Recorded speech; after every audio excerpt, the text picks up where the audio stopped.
Yo, it's your boy Ryan, Northwest Sports Fanatics, back at you with a new video. Today is Saturday, April 26th, 2025, with your boy Ryan and the Northwest Sports Fanatics. Make sure you guys subscribe to the channel. Smash that like button either now or on your way out. Donate to your boy if you can. Cash App $sign ORION NWSF or the YouTube Super Chat right here. We got some MLB action this Saturday evening. The Miami Marlins versus the Seattle Mariners. First pitch is going to be here in roughly 5 minutes. So let's cue up the music, take a look at the thumb, and let's get into the starting lineups. Happy Saturday evening, everyone.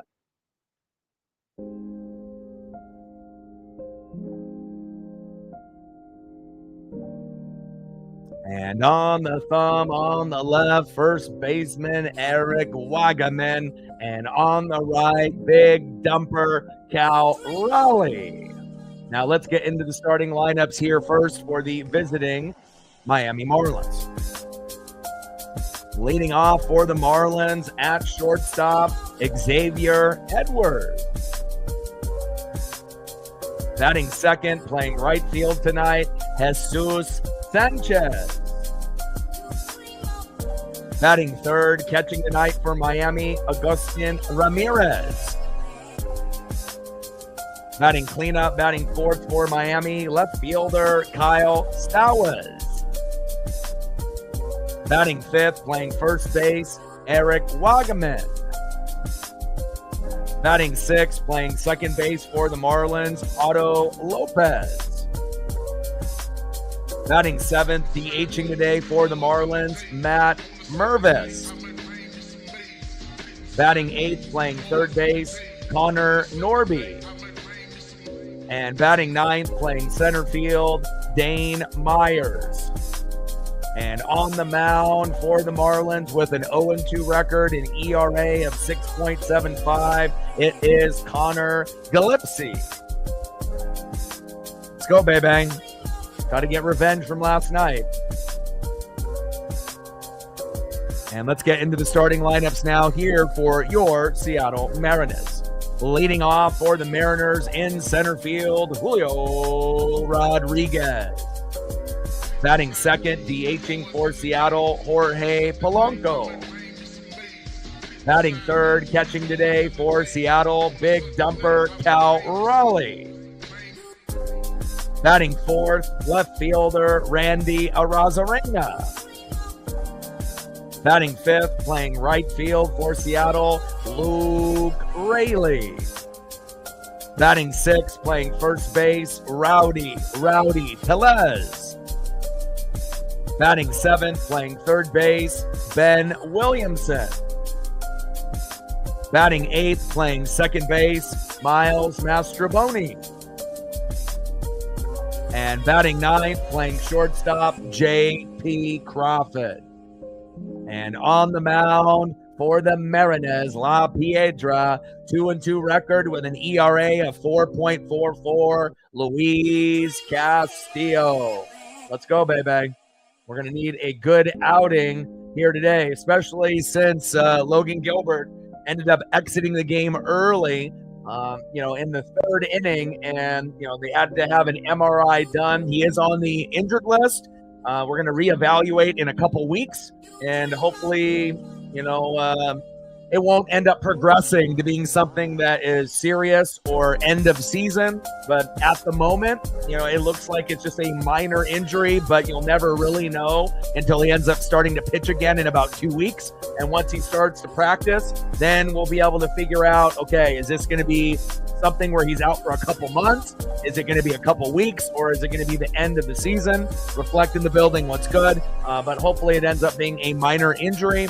And then now with the injury there, obviously, we had a rough one yesterday. So that individual ended up getting sent down, obviously, this morning, but we're bringing Sauce back up, so that makes me a little nervous. And again, George Kirby, got a little bit of time in, working in yesterday. We'll see if he ends up coming back when he's slated. We'll have to wait and see. But instead of having Bryce Miller on the mound tomorrow, we're going to get Logan Evans coming up from AAA, making his MLB debut tomorrow. So we have to win today. There's no ifs, ands, or buts about it. I haven't really seen, a pitcher pitch 3 innings, get hurt, and then we end up having another pitcher come in for 5 innings. And we really just, go pretty much the whole game with 3 pitchers total. We got whooped. And hopefully we can get a little bit of revenge, because I believe this is going to be the last day. Got my best friend Justin and his dad are going to be there. I don't think that they're staying for tomorrow's matinee rubber match. But there was a post from the Mariners that they have replica mini tridents. And I figured, okay, even if it ends up being kind of a hard plastic, I was like, you got to try to get me one. So he looked around, finally found the vendor, and he got me one and sent me a photo. So I'm super stoked. So when I end up seeing him, hopefully I get to see him before July 4th, before we go to the game against the Pirates and maybe Skeens, as we get the first pitch from Castillo to Edwards, fouled off on the outside, 0-1 count, but then I'll be able to rep it here on the channel.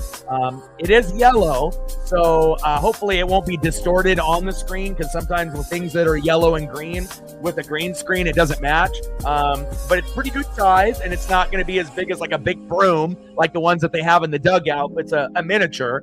But still pretty cool. And I'm very excited to get that. And hopefully we can find a way to get a victory, not only for us fans here at home, but for my best friend Justin there at the park.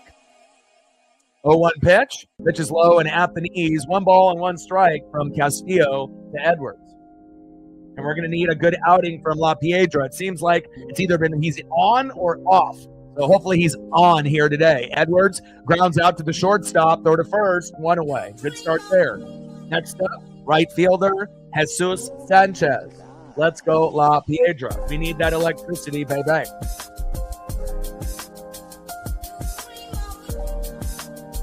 First pitch is inside, 4-seam fastball, 1-0 count. Happy Saturday. Yes, no problem. Anytime, I'm going to be grinding pretty much every day. Yeah, I saw that. I mean, we really get, value picks, every single year. And, with Tez sitting there, and his relationship to Bucky, they're best friends, as well as Bo Nix.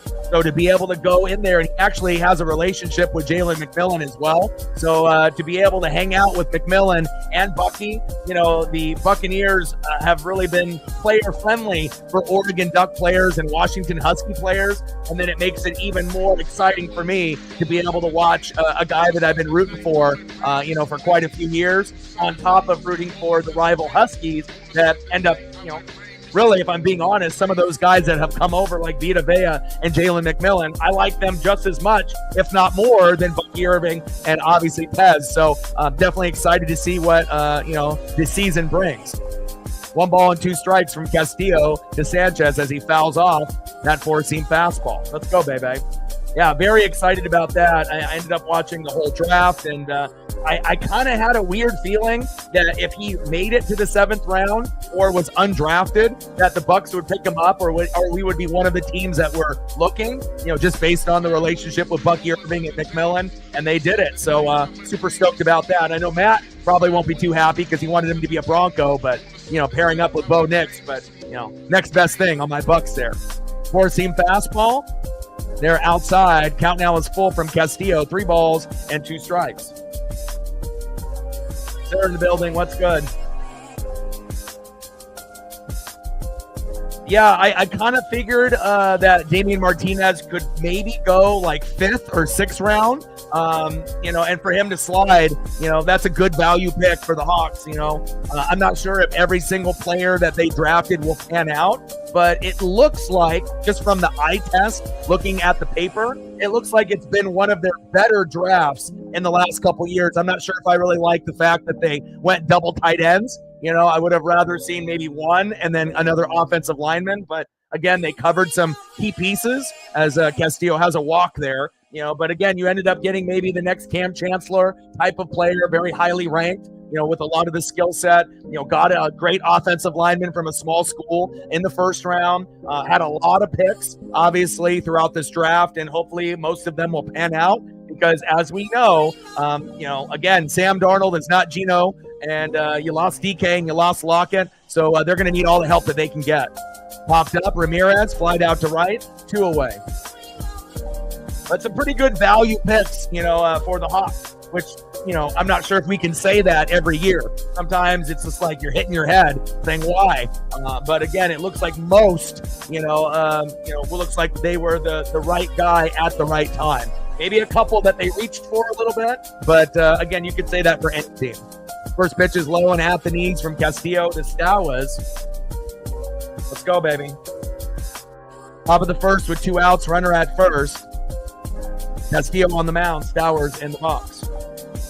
Reaches outside on a 1-0 pitch with the changeup, 1 ball and 1 strike from Castillo to Stowers. Like, sub, donate, comment, share. If you haven't smashed that like button yet, please do. We're going to try to shoot for 20 likes within the first hour, 30 to 50 if we hit the algorithm, and 100 in the donos on every single stream. So,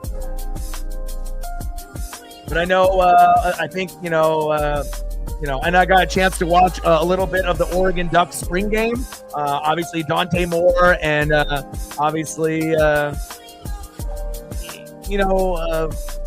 with Decorian Moore and Dante Moore, they were on opposite teams, so you weren't really able to get the full feel of it. But obviously, Akili Smith's son, is on the Duck roster, but it definitely looks like there's some potential there, but they're not going to really reveal everything in a spring game. But it was kind of cool to be able to see a little bit there. 3 balls and 1 strike from Castillo to Stowers. Top of the first, runner at first with 2 outs. We can't afford any more injuries since obviously Gilbert is on the injured list for a couple weeks minimum. And we don't have Kirby as well. And essentially, we don't have our top 2 pitchers, but I still think that we're going to stay afloat. And we got Logan Evans making his MLB debut tomorrow. So I was considering doing NASCAR Cup Series for Talladega because it's probably my favorite track of the year. But with a new pitcher coming in, regardless if we win or lose, I want to see it. So we will be doing the Mariner game tomorrow at 1 o'clock. Talladega will start at noon, and then I'll cover both events at the same time. Once the Mariner game gets started, we'll probably be 50 to 100 laps in at Talladega, and then I'll just cover both events at the same time. But, there will be a chance that I'll cover a couple more races before it's all said and done. But, Mariners are going to be priority. That pitch is fouled off. 3 balls and 2 strikes from Castillo to Stowers.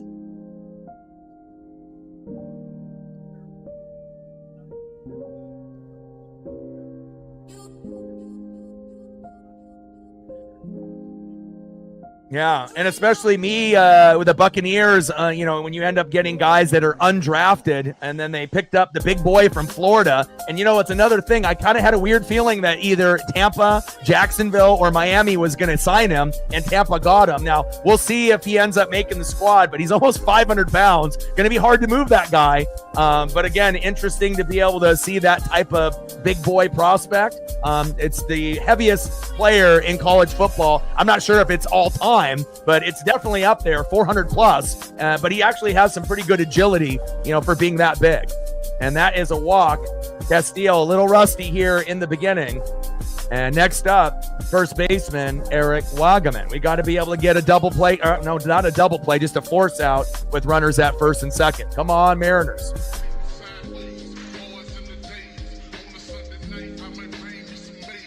Yeah, Shiloh as well. I don't necessarily mind Shiloh as much, wouldn't really want Shador on my team, but Shiloh's a little different story. Not sure if he'll make it, though. We got a lot of secondary pieces, and we're getting pretty fucking deep, not only at wide receiver, but in the secondary.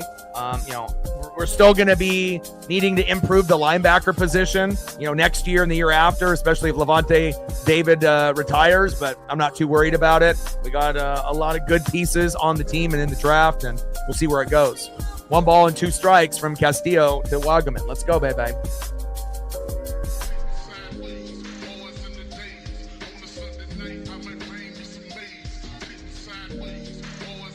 Yeah, we definitely need Hancock to keep improving for sure, especially when we're down Kirby, Walter, and Robles, 100%. And Castillo gets Wagaman. There we go, baby. We get out of the inning. And again, Castillo a little shaky. He's got a 2-2 record, 4.44 ERA. He's better than Bryce Miller this year. So again, normally Castillo's the 5 based off how he's pitched. but he maybe not as good as Wu or Logan Gilbert early on, but obviously better than Miller and better than Hancock. So we're going to be really leaning on Luis, and hopefully he can end up having a good outing. Little shaky in that first inning, but you could say that for any of our starters. But the bottom line is, as long as Luis isn't giving up 1 to 4 runs in the first 2 innings, he's probably going to have a solid outing, and he got out of that jam. Good job. All right. Leading off here in the bottom of the first inning, center fielder Julio Rodriguez. Batting second, DHing for Seattle, Jorge Polanco. And batting third, catcher, big dumper, Cal Raleigh. Now, no Dylan Moore in the lineup. We have to find a way to be able to get him to play every day. And I know they want, Miles Mastroboni to get time as well. But if I had a choice between Mastroboni or Demo, I'm going Demo. But maybe we'll get Demo to pinch hit for Mastroboni, at some point before the game is over. I just feel like Dylan has shown, such improvement with consistency like Polo. It would be hard to really understand why he's not playing every day. And I get it, some positions you're going to rotate, guys and whatnot. But Ben Williamson has solidified third base. JP's at shortstop. So really, the only positions that we can rotate are second, first, and maybe like right field, the Victor Robles spot. So, we'll see where it goes. But kind of unfortunate, no Demo, but we'll see where it goes here this evening. And on the mound for the Marlins, 0-2 record with an ERA of 6.75, Connor Gillis. So we should be able to find a way to rough up Connor here today. But again, we said that yesterday. But again, we weren't expecting not only Logan Gilbert to pitch only 3 innings, but then to get injured, and then to bring in Casey Lawrence, and he pitches for 5 innings, and we get absolutely obliterated. And then obviously, you had Eduard Bazardo there at the end, and not really the best birthday present for, my best friend up there with his dad. But I know he had a good celebration up there in play. There we go. Julio, back. See ya. And that's about time. He is overdue. Let's go. Julio Rodriguez, homer to left, 417 feet. And that's the time where you're overly aggressive on the first pitch. But guess what? That time, it actually worked. 1-0 Mariners. Let's go. Hell yeah. Trident's up. And instead of me doing this, I'm actually going to have the mini Trident on screen at some point or another. And I figured it was going to cost, somewhere between 30 and 40 bucks. And I think it was like only 22. So pretty cheap, but it's not going to be, metal. It's going to be like, I assume, a hard plastic, but still cool item. And wait for Julio to get the Tridents up going early on. Batting second, DHing Jorge Polanco. What a start. About damn time. Let's go, baby. And it's cool, too, because, my buddy already got a hot dog from Heaven Socks. They got the plush for Maurice the Moose. He's got a lot of, different items. He got a Ichiro shirt, a Cal shirt, and whatnot. So, I asked him, did you get a Trident as well? He's like, I already got so much stuff. I just got the one. But I was like, use it tonight. I was like, make sure you're using it. There we go. In play, back-to-back homers. Let's go. And I told him we're winning today, and that Trident is helping big time, baby. Trident's up for Julio Rodriguez, homer to left. And guess what? Trident's up. Next pitch. Let's go. 355 feet to the right side. Let's go left side for a homer. Let's go for a right side for the homer. 2-0 Mariners. Let's go. And I had to, talk to the sports gods. What they did last night to the Mariner fans, that was tough, right? That was a very hard watch. And what a better way to have 2 pitches to go bye-bye out of the yard. See ya. 2-0 Mariners. Let's go. That's what I'm talking about, baby. Hell yeah. Great start. Best start that we've had in quite some time. Trident's up, baby. Let's go. Stacks and a little racks with a Cactus Jack. Bang, bang. Let's go. I know he's waving that Trident in his seat right now multiple times. Let's go. First pitch is high and inside. 1-0 count to big dumper Cal Raleigh. 1-0 pitch. 4-seam fastball way outside. Shouldn't have chased at that. 1 ball and 1 strike from Gillespie to Cal Raleigh. Could Cal do it again here and we go back-to-back homers? I don't know. That would be asking maybe too much, but you never know. Cal is due. I can't believe they homered in back-to-back hitters. That's so awesome. It's like good sports karma after getting beat up yesterday, right? Sweeper at the knees. 2 balls and 2 strikes from Gillespie to Big Dumper.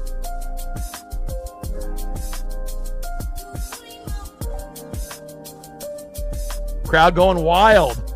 I love it. Much better when the crowd is cheering, not booing for 5 straight innings. Let's go. Hannah in the building. What's good? Trident's up. Reflect loves it. Let's go.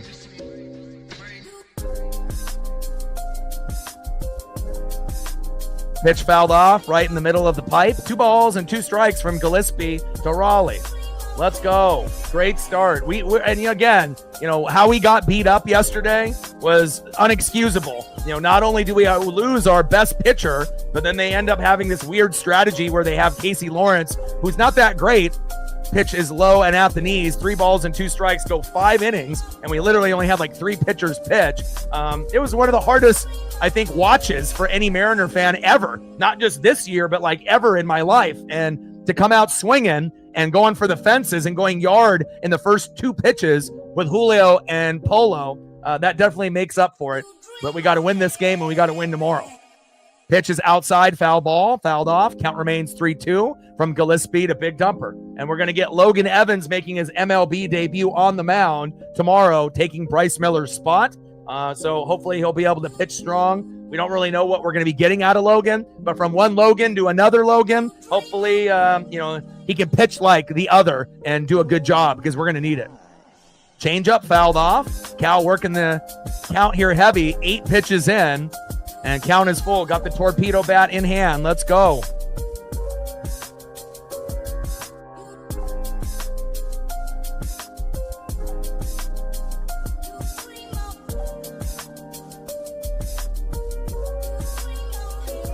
Fouled off with the changeup. Man, he's just grinding these at-bats.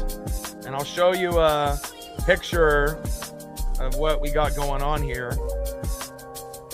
I'll send it to Sarah, and then I'll pull it from the X there. Come on, Cal.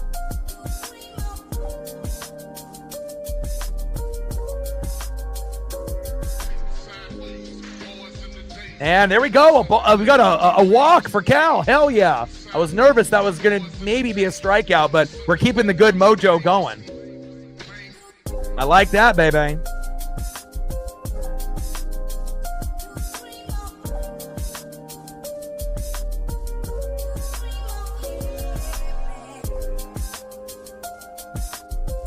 Next up, a guy that we really needed in the lineup yesterday, Randy Arozarena. Come on, Randy. And my buddy just sent me a photo here at the game. Vibes are very high there, as you can see on TV as well. But as soon as I saw the Mariners post that they were selling the mini Tridents, I was like, oh my God, I need one. I need one. I'm a collector kind of guy. But this is what it looks like right here. So he's got really good seats. He's only about 20 rows back. Perfect spot to be able to get a foul ball, and it's got the Mariner logo on the other side where it says Mariners on it. So pretty good detail on it, even if it's hard plastic. And I can't wait to be able to rock it here on stream. Let's go, M's.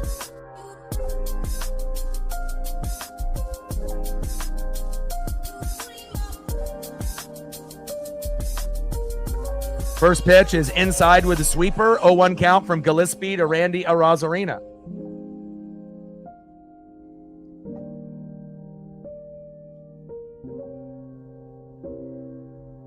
Pitch fouled off with the cutter behind in the count 0-2.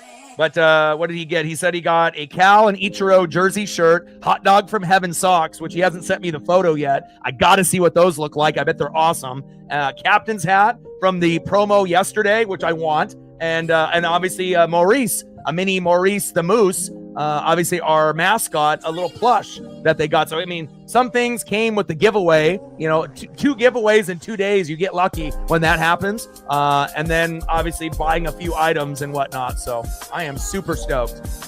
And then maybe at one point or another, if I end up, getting enough money as Arozarena strikes out swinging, one away. Maybe I'll end up getting one of the replica ones where, they're a little bit more expensive. I assume like $50 to $100, down the road to get one that is either hard metal or wood or whatever, painted, and then trying to get like one of those like, close to replica than what they actually have there in the dugout. I would love to get one of those.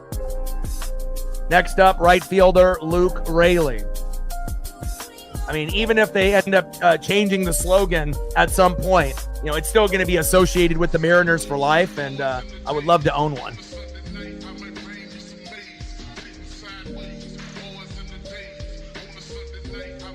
Yes, I saw that. And Raley reached on a bunt single to the pitcher. Let's go. And I'm telling y'all, we need to be bunting a little bit more. And for a guy that, he's just wanting to go yard, sometimes dropping a bunt down, can surprise the pitcher. And it did there. Nice job by Luke. Runners at first and second with one out. Next up, first baseman, Rowdy Tellez. Like everything that the sports gods that I spoke to, is happening. Like, early start, some home runs, getting on base with a bunt. Like everything is looking Mariners right now, and I love it. Especially what happened to us yesterday, which was brutal. I had a hard time sleeping last night, I'll be honest. That loss really bothered me. And then on top of that, Logan being injured, not fun. First pitch is low and at the knees, 1-0 count from Gillespie to Tellez. And again, Connor Gillespie, 0-2 record, 6.75 ERA. So we should be able to manhandle him like we are right now. Let's go, Rowdy. Pitch is low and at the knees, 2-0 count. We might be able to get bases loaded here, baby. 2-0 pitch, way outside, 3-0 count. Ooh, I like this start, baby. Could we end up getting 4 or 5 runs in this first inning? Oh my gosh, that would be so money. Let's go. Let's go, M's.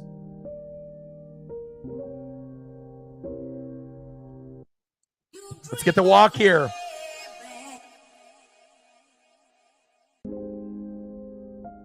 We're in a good groove here so far. Takes a strike looking. 3 balls and 1 strike from Gillespie to Tellez. And I'm glad he didn't. I mean, he probably had the green light right there, but still, if you're already pitching a little wild, let's see if he can actually hit the plate. First couple pitches were low at the knees, and that third pitch was way outside. Finally got a strike. And then that pitch low and outside, that looked like more of a ball to me, but they called strike. Wow. 3 balls and 2 strikes from Gillespie to Tellez. And on screen, it's on the bottom right corner, but man, that's close. That's very suspect there, but okay.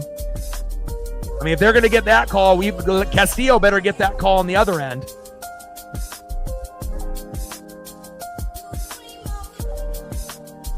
Come on, Rowdy.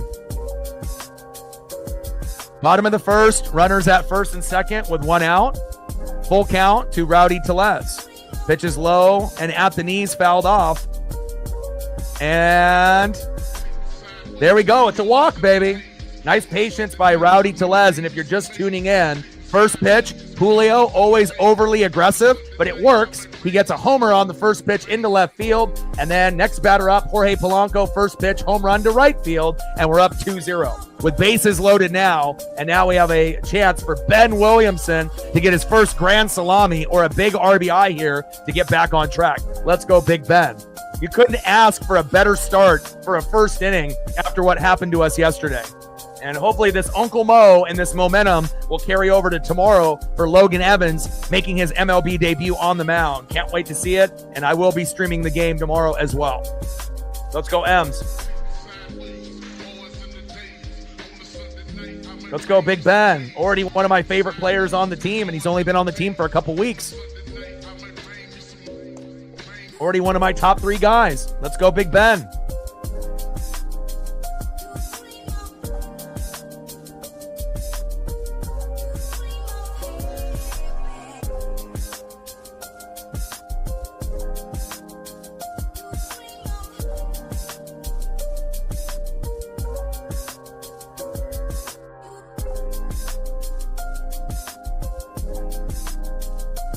It's exciting when we actually bring up a guy and they pan out. We had like Bliss, Tyler Locklear, where they got a little bit of time, but they didn't really flash with consistency. It was very inconsistent play. But when they did do something nice, it definitely helped us, right? But again, with Big Ben, you're seeing him. He's the best defensive prospect, out of all the guys in the top 100 that we have. Great arm at third, natural third baseman. And then on top of that, shows that he's got a real good baseball IQ, right? And, he can pull the ball, whatever direction that he needs. He's got home run power, but he's not going to hit it often, right?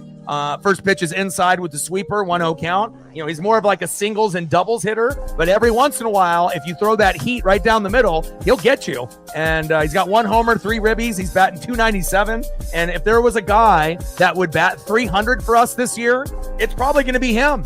He's probably going to be the most consistent player in the box, the whole year, especially if he stays on the team, which I believe he will. This could be our third baseman for years to come, which is exciting. So that way we don't have to put Polo there. Letting Eugenio Suarez go, that blow won't be as bad now. And I feel comfortable with him at third.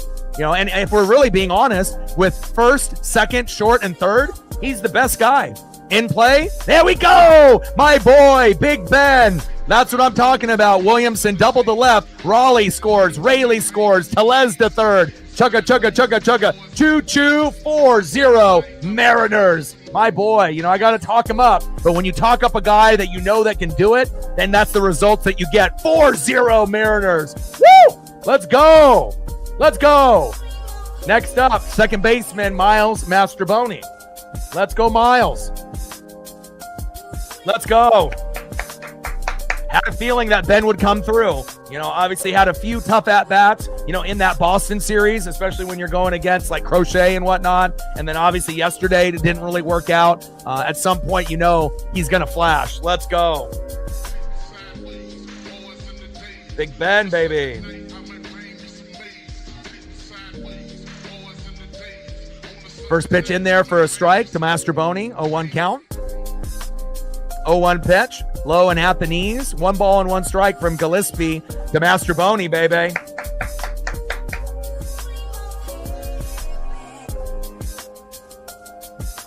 And then they had the interview, obviously, with some of our management talking about Durangelo, how he's better as a righty, but they're also making sure that they get him in as a lefty. Here we go, Mastrobuoni in play, and he gets a double to right. Tellez scores. Williamson scores. 6-0 Mariners. Wow. Let's go. Griffey loves it. I love it. And this is going to make my best friend's birthday so much sweeter after what happened yesterday. Trident's up, baby. Let's go. And you can tell Uncle Mo, it carries over from one hit to the next. And now back-to-back doubles by Williamson and Mastrobuoni, and another guy that's up who's been hot, shortstop J.P. Crawford. First 10 games of the season, batting average was a little low, but he was seeing the baseball pretty well, but now is starting to really find his rhythm, and I can't wait to be able to see what we get out of J.P. here. First pitch in there with the cutter, 0-1 count from Gillespie to Crawford, 6-0 And you know what? I don't mind. After what happened yesterday, I could give a shit if we get 12 runs in this first inning. That's what, after you get beat up the way that you did and Casey Lawrence gave up all those runs, that shit fucking hurt my soul. So if we're going to end up getting 6 to 10 runs in the first inning, that might heal my soul a little bit. And I know it will for you guys as well. Let's go. One of the best first innings I've seen in years.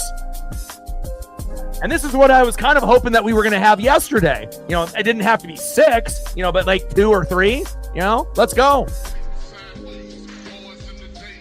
1-1 pitch.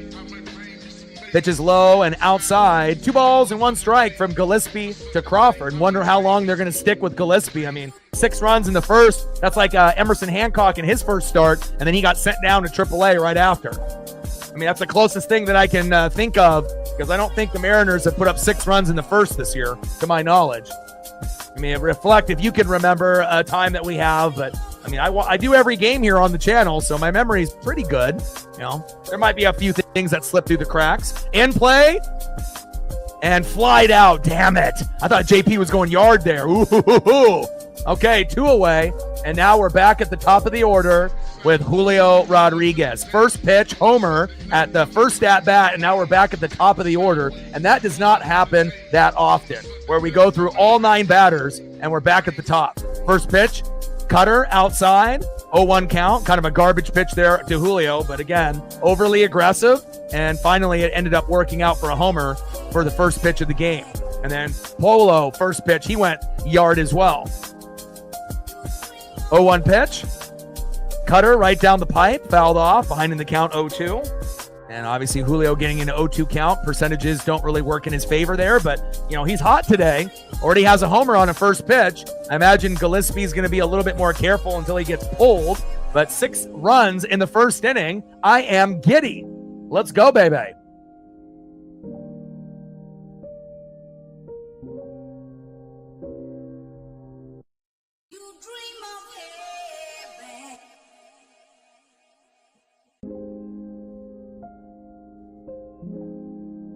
Come on, baby.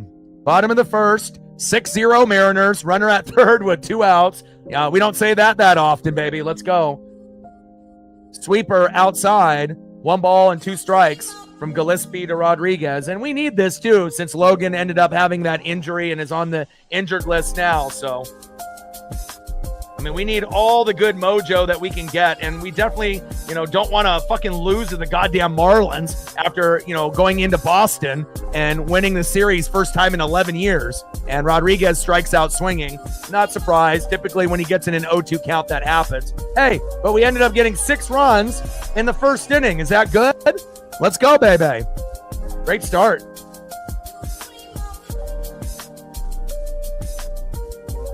Trident's up. My buddy's happy.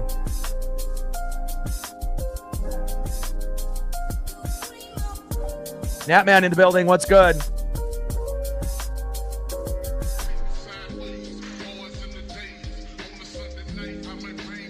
It's been a few years since we went back-to-back. Ichiro Suzuki, most leadoff home runs in team history. 37. JP with 12. Julio with 9. That's crazy, Ichiro's numbers with leadoff homers, but he did play quite a few years. All right, leading off for the Marlins in the top of the second, down 6 runs, second baseman Otto Lopez. Batting second, DHing Matt Mervis. And batting third baseman Connor Norby. Let's go, La Piedra, 6-0 lead. You can't lose now, baby. Let's go. What a start. The only thing that's missing is a big dumper homer. Let's go.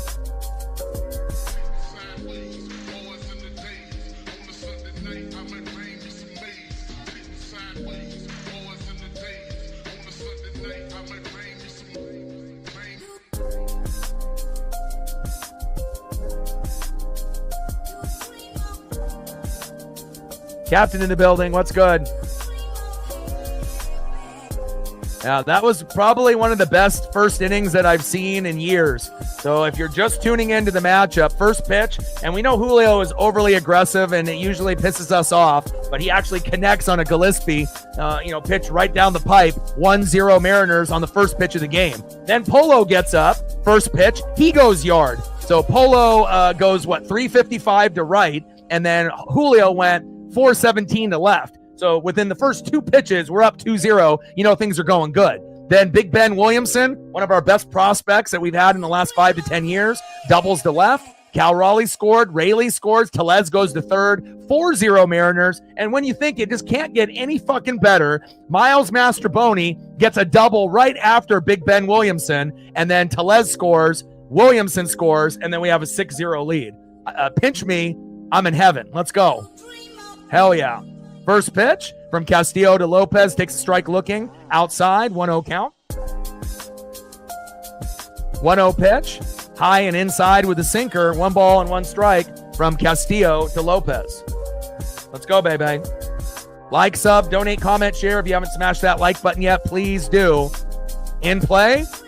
And Lopez grounded out to second. Throw to first. Got him. There we go. 1 away. Down goes Otto. Next up for the Marlins, DHing Matt Mervis. And And we'll be shooting for 20 likes. If someone's in the room that can keep up with that for one of the mods, I'd greatly appreciate it, as well as the donos. We're at 397 to go, and hopefully we're at a decent number on the likes here within the first 40 minutes. First pitch is way outside from Castillo to Mervis, 1-0 count.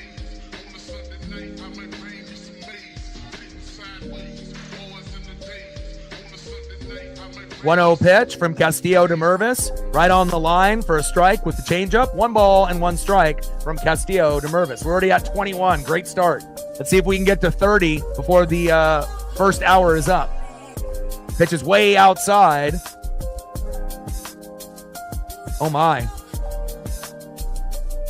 That one fouled off. 1 ball and 2 strikes from Castillo to Mervis. Let's go, baby. I want to see a Cal Raleigh homer today.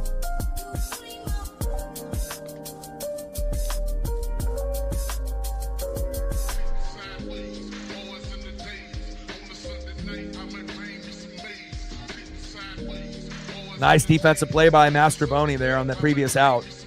Nice job.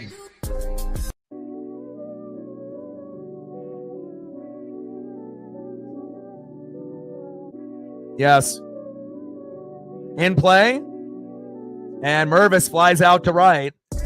2 away. Great start. Down goes Otto Lopez. Down goes Mervis. Next up in the 8-hole, third baseman Connor Norby. First pitch is outside with a sinker, 0-1 count.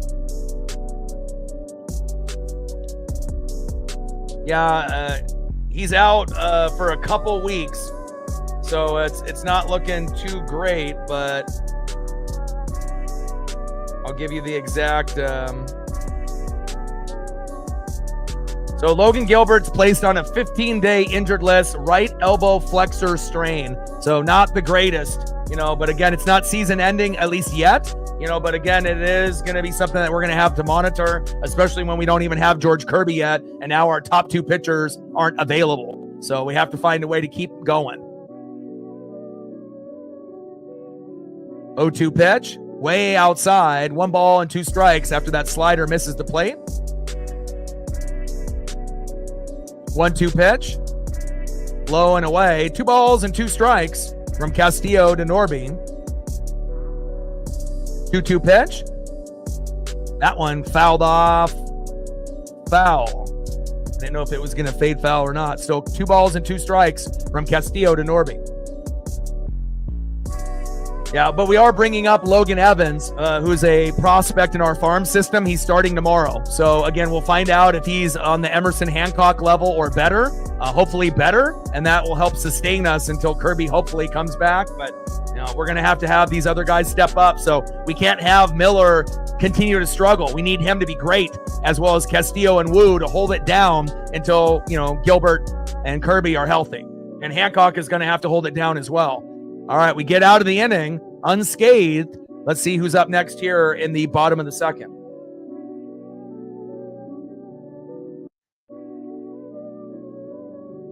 Next up for the Mariners, 1-for-1 with a run, RBI, solo jack to the right, DH, Jorge Polanco. Batting second, 0-for-0 with a run and a base on ball, big dumper, catcher Cal Raleigh. And batting third, 0-for-1 with a K, left fielder Randy Arozarena. 6-0 Mariners. Let's go.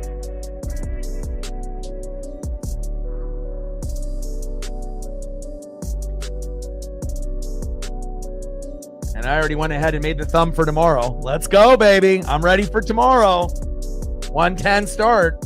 Let's go.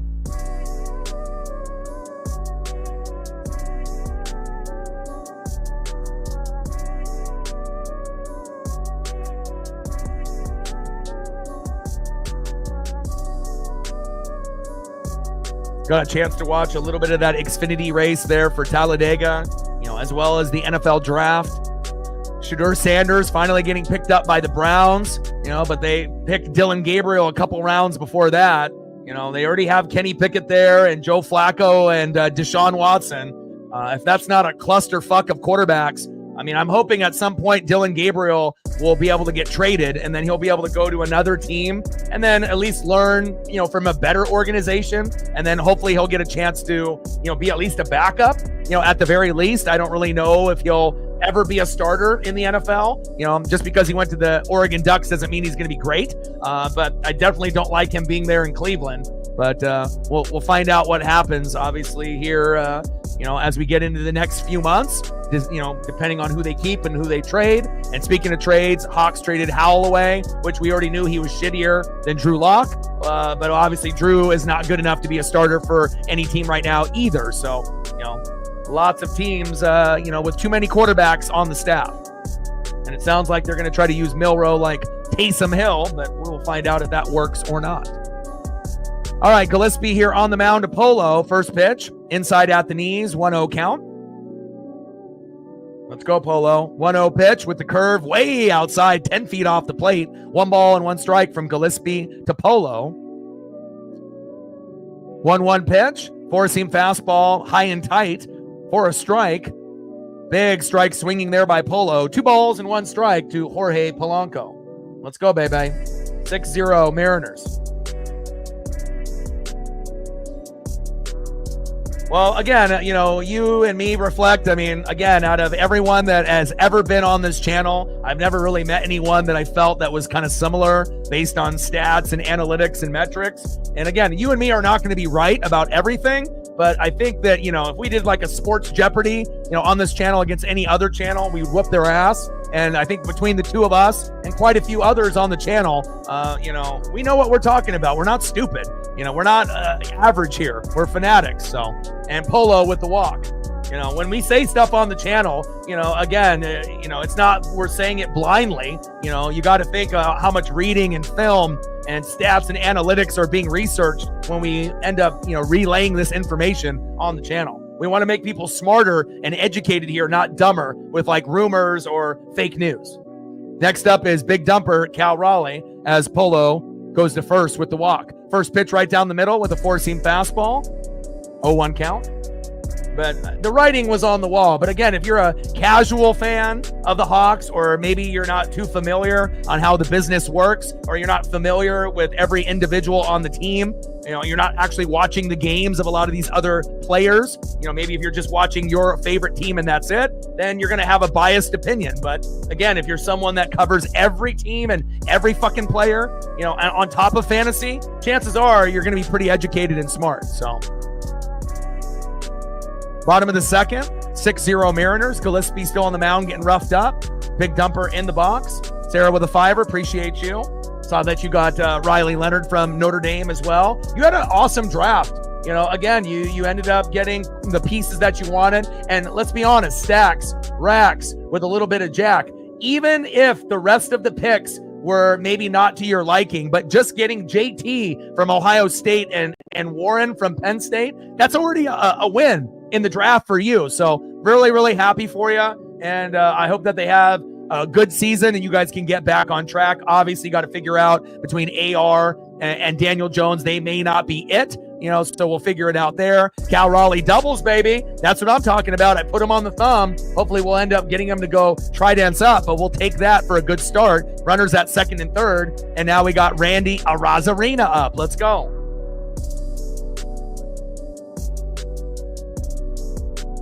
Yes.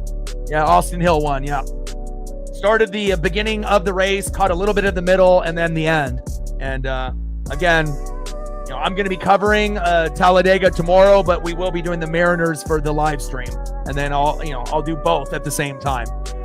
But Talladega is probably my favorite track out of the NASCAR Cup Series. First pitch from Gillespie to Randy, outside with the cutter, 1-0 count. 1-0 pitch, outside with the sweeper, 2-0 count to Gillespie to Arozarena. This could end up leading to a walk.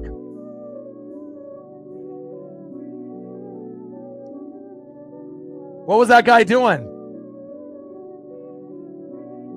What was he doing there? Reflect. Pitch is low and outside with the cutter, strike swinging. 2 balls and 1 strike. I got you.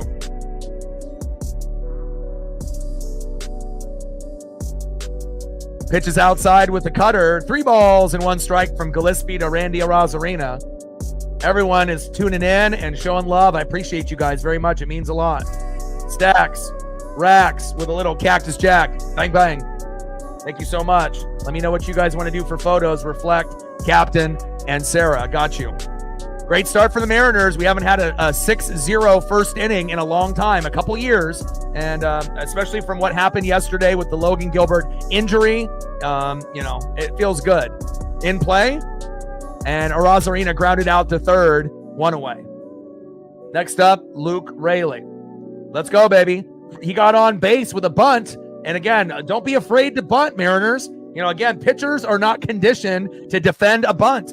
And especially if it goes to the third baseman or the shortstop and they try to barehand it on the run, a lot of times the throw is way off to first and a bunt could lead to a double, not just a single, and, again, especially if you're in a little bit of a hitting slump, getting a bunt down is like being a 3-point shooter and getting a couple layups to get your confidence back. Bottom of the second, 6-0 M's. Runners at second and third with 1 out. Gillespie on the mound getting torched, just like Casey Lawrence did for us yesterday, who got sent down to AAA. Sauce comes back up. I don't know if that's going to be good or bad, but we'll find out. And first pitch to Luke Raley inside with the changeup at the knees. 1-0 count with 1 out. Runners at second and third. There was 2 fans. I do remember that. 1-0 pitch, 4-seam fastball right down the pipe. 1 ball and 1 strike. Fouled off there by Luke Raley from Gillespie. Oh, you got the new toilet. Everything is good to go in the bathroom. Good to hear. Come on, Luke.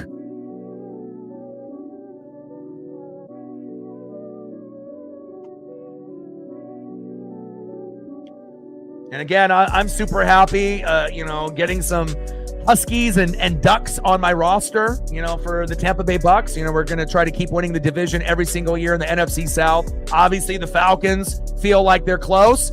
In play, and Raley with a sac fly. Polo scores 7-0 Mariners. Nice job, Luke. And this is exactly what we want to see. You bunt at your first at-bat, and you get on base, and then you get a deep one to get that sac fly. 7-0 M's, baby. Trident's up. I love it. Next up, first baseman, Rowdy Tellez.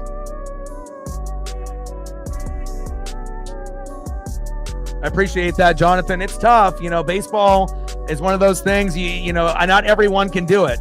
Football is relatively easier to do, but again, I feel like with baseball, it's pretty challenging. Hockey is almost fucking impossible unless you actually can see all the players, to be able to do commentary for the NHL. That's like almost impossible, no matter even if you're a regular watcher, unless they have like the, little video game thing hovering above their head so you know who it is, then you might be able to do it. But a lot of broadcasts, they don't have that. But thank you so much. I appreciate any, comments that we get here. I feel like I am one of the best at what I do. And again, it's not something that I've, just started. I've been doing this for 13 years. This is my 9th year on YouTube. And I've been full-time for 3 to 4 years. And again, I just want to make sure that we give love to both teams.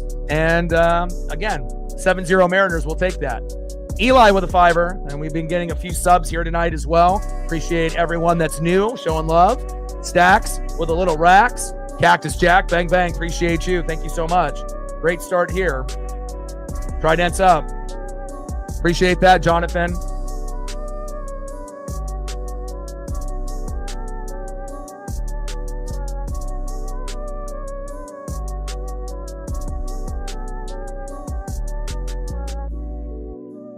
But I feel like there's a lot. I don't want to say there's a lot of people on YouTube that do baseball. I feel like football is probably the most popular, but again, not very many people do college football, and I do that as well. But I feel like I can do NFL, with my eyes closed. Same thing with college football. But basketball and hockey are a little bit tougher. Let's be real. I love NASCAR, and I can do that, and that's not a problem. WWE, I can easily do that, or AEW, or any boxing or UFC. But I feel with baseball, you really have to know what you're talking about. And, if you don't, it's pretty clear. It's one of those things you can't fake doing baseball streams. That's facts.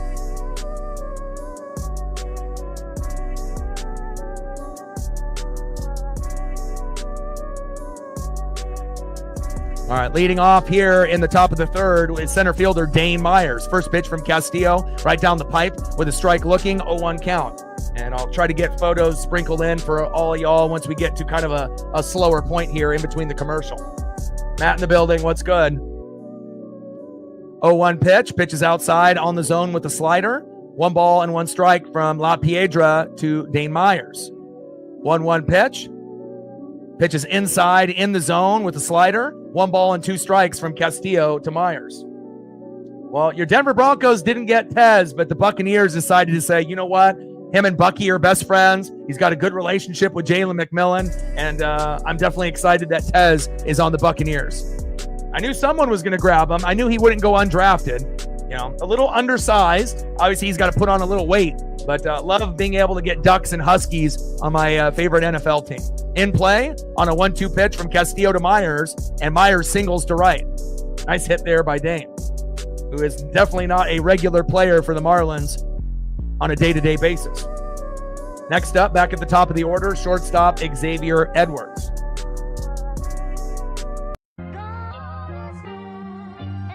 Need a double play now.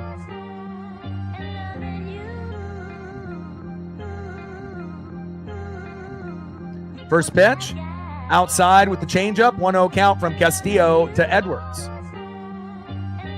1-0 pitch. Pitch is low and outside at the knees with a sinker, 95 miles an hour. 2 balls and no strikes from La Piedra to Xavier Edwards. Let's go, baby. 7-0 Mariners. Trident's up, baby. Let's go. Griffey loves it. My best friend Justin is there with his dad. So I'm very excited about this, considering they had one of the worst losses in Mariner history, it feels like yesterday. 2-0 pitch. Takes a strike looking right down the pipe. 2 balls and 1 strike from La Piedra to Xavier Edwards. 2-1 pitch. 4-seam fastball. Big strike swinging outside. Shouldn't have swung at that. 2 balls and 2 strikes from Castillo to Edwards. Let's go, baby. Yeah, a lot of Oregon Duck players drafted, but you already kind of felt that that was going to happen based on the season they had. And we didn't win the Natty last year, but, you know, you can tell that the recruiting is going very well for Dan Lanning. Pitches low and inside at the knees with the sinker. 3 balls and 2 strikes. Count now is full from Luis Castillo to Xavier Edwards. Let's go, baby.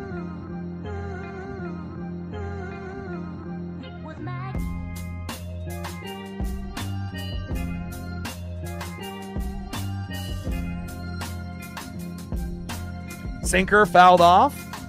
Count remains full. 3 balls and 2 strikes. All right, get that walk in, Reflect. I got 2 of them in already today. We had some pretty good weather here. A little overcast in Oregon, but you know, Pacific Northwest has got some pretty good weather. Not too hot, not too cold. A little breezy. Top of the third, 7-0 Mariners. Runner at first. And hopefully Castillo can find a way, pitching way outside. And we're lucky that Edwards is chasing, because half of the pitches in this at-bat, we're at 7 pitches, have been way off the plate. And we don't want to have walks start stacking up for La Piedra. That could end up being bad for us.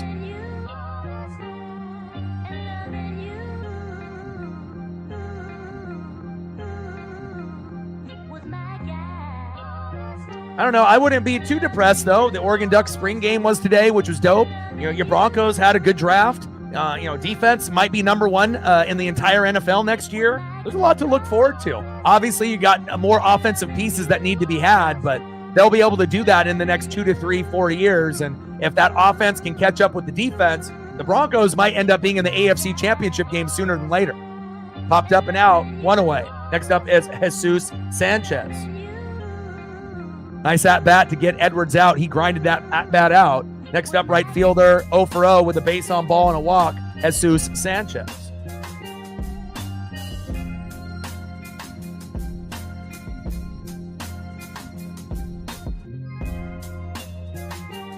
In play. And Sanchez flied out to center to Julio Rodriguez there. Okay, baby. 2 away. Next up, catcher, Agustin Ramirez.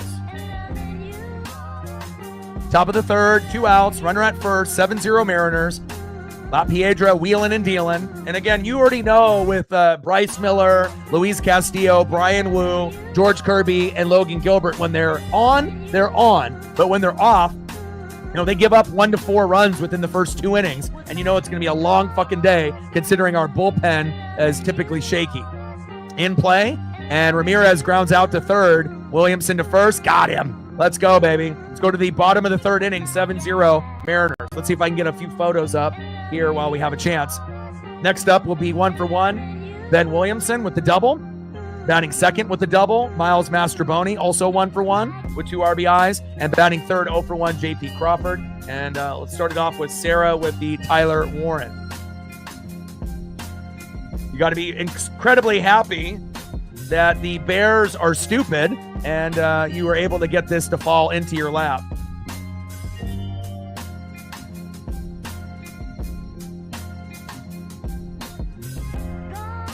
It's going to be sweet to be able to, have a Dallas Clark, type of tight end again. And you remember how much of a luxury that was when he was there. It's must-see TV. And then I do believe he will turn into, the next Brock Bowers, the next, Sam Laporta type of tight end, which is exciting because we know Travis Kelce and George Kittle and Mark Andrews, they're not getting any younger, right? So the next wave of guys are going to be coming in, and I can't wait to be able to see what he ends up doing fantasy-wise and in real life. And we got Soriano coming in for Gillespie, getting roughed up for 7 runs in the first 3 innings. And then I love the JT pick, too. I thought that was super solid. People think that, sometimes you're only going to get good players within the first, 2 rounds, and that's not the case. You can get really good starters and sometimes even Pro Bowl, All-Pro players 3rd in the 7th round. And if you're really lucky, sometimes you even get a guy that's fucking undrafted that ends up having a solid year. Appreciate you. Next up for the Mariners, Big Ben Williamson.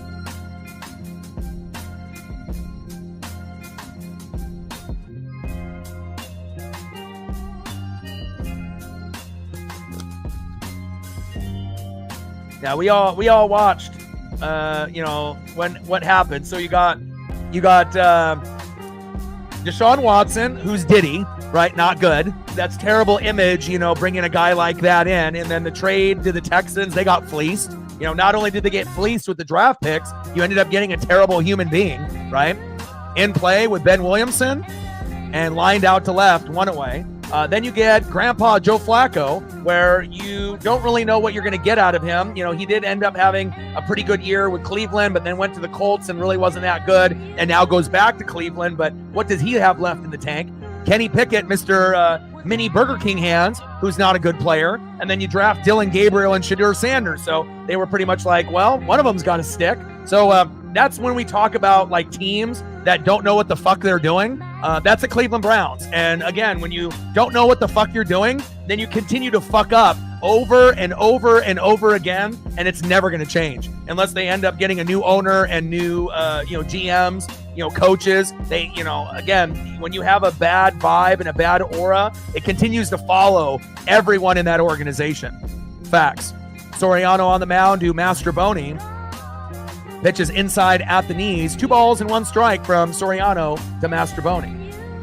And I really am hoping that Dylan Gabriel can get the fuck out of Cleveland. They'll trade him in a year or 2. If they want to keep Shadur, that's fine. Obviously we know Flacco doesn't have that many years left. So it'll probably be, I would assume, Shadur Sanders, Kenny Pickett, and Deshaun Watson at some point. Flacco will either retire or, go to another team, right? And then hopefully Dylan Gabriel in a year or 2, they'll just trade him away, and then he'll go somewhere else where he actually might be able to be a backup somewhere. And then if the starting quarterback gets hurt, maybe he'll be able to show that he can play in this league. But, definitely a project QB. Mastrobuoni grounded out to the shortstop, 2 away. But I don't like anybody going to Cleveland. There's just certain teams that are a fucking dumpster fire, and Cleveland might be at the top of the list. Even though they have guys like Myles Garrett, obviously that guy panned out, but one guy can't win a game for you, and one guy can't win a Super Bowl for you. First pitch outside, JP Crawford with the sinker, 0-1 count. I mean, Hawks had 6 QBs as well until they traded Howell to the Vikings. So, obviously you're going to have to thin out the roster, but, you really only want to have 2 QBs. You don't even want to have 3. That's too many. You want to be able to, beef up your weak positions like O-line or defense. Pitches outside. 1 ball and 1 strike from Soriano to JP.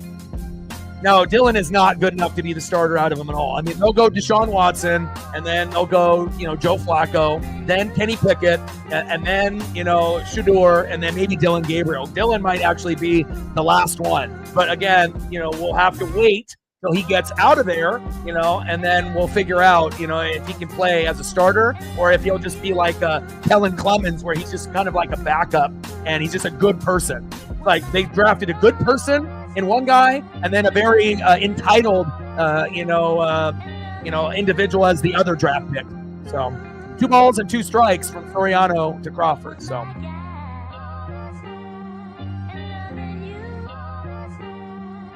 but nobody, I mean, any Duck fan doesn't want to see anyone going to fucking Cleveland. But there were some pretty good teams that the Ducks fell to: Niners, Steelers, Buccaneers. So, a lot of the guys ended up falling to some pretty fucking good teams. And, those teams did their due diligence. They know that these players can play. That is fouled off. Pitches outside from Soriano to JP, always grinding out at-bats. 2 balls and 2 strikes from Soriano to JP. But even if Dylan Gabriel doesn't pan out, to be a starter, he could still be a 2nd or 3rd string guy and, play in the league for, maybe 5 to 10 years or possibly longer. If he has a good attitude and he's coachable and he's a good human being, and maybe gets a chance and shows that, hey, I can, help a team win. Maybe not being the starter, but, I wish the best for him. Just wish he wasn't on fucking Cleveland. Bottom of the 3rd with 2 outs. Soriano on the mound. JP Crawford in the box. Come on, baby. Let's go, JP. Slider fouled off. 2 balls and 2 strikes from Soriano to JP.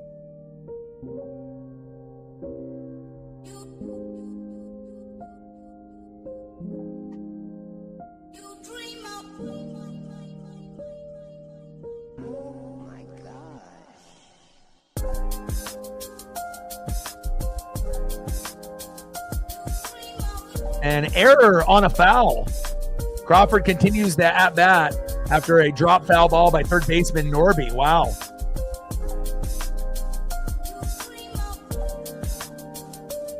Man, JP is just grinding out at-bats since he started to get hot. He's really starting to settle in as being our 9-hole hitter, and I love it. And down goes JP. End of the 3rd inning, 7-0 Mariners. Like, sub, donate, comment, share. If you haven't smashed that like button yet, please do.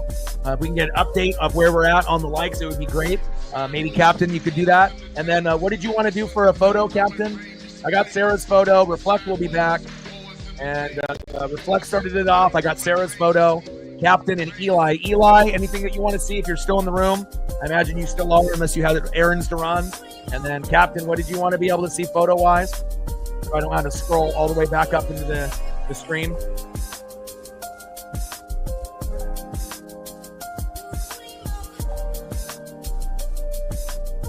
Next up, 0 for 0, left fielder Kyle Stowers. Batting 2nd, 0 for 1 with a K, first baseman Eric Wagaman. And batting 3rd, 2nd baseman 0 for 1, Otto Lopez. Polo, got you. Love me some Polo. Never thought I would be saying that in 2025 after how he played last year, but we find out that he was hurt. But things have changed, and this could be our DH moving forward. He's definitely not going to 3rd base.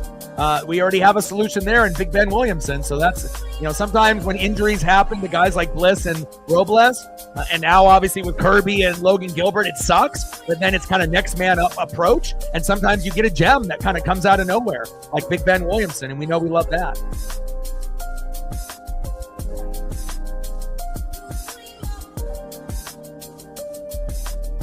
Trident's up.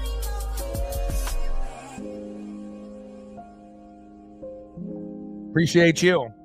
And I don't know if you ended up seeing the photo, but my buddy, Captain, my best friend Justin is there with his dad. They went to the game yesterday, which was terrible. But I saw a post through the Mariners that they were selling these new mini Tridents at the game. They sell them at the Mariners store. They're in Seattle, and then at a specific booth at the game. And I told him, I sent him a photo and a video of it. I was like, bro, you got to track one down for me. And he was able to find one, and that one is mine right there. And he's got great seats, about 20 rows back. So hopefully he'll get a chance for a hot dog in heaven and a foul ball. And again, he ended up getting a lot of merch while he was there as well. Happy birthday, Justin, even though your birthday was yesterday and it kind of got spoiled by the Logan Gilbert injury and Casey Lawrence being a fucking idiot, as well as Dan Wilson. But this 7-0 start definitely makes up for it. It's going to end up being a great birthday weekend for him, and that makes my heart happy.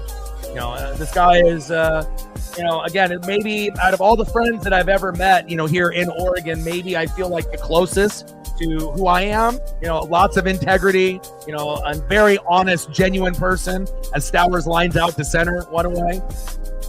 I've never met anybody friend-wise like him. And again, a good majority of my collection, whenever I end up passing and whatnot, is all going to go to him.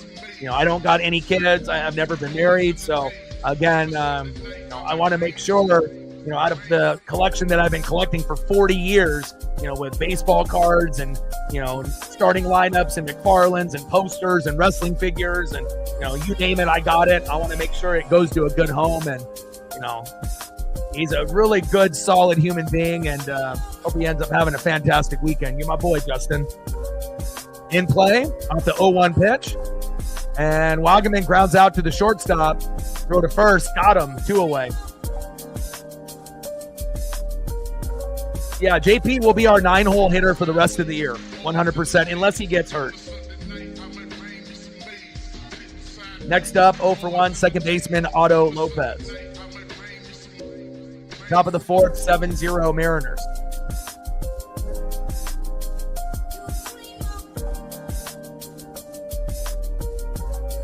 I mean, obviously, the main spot that will be moved around the most will probably be leadoff hitter.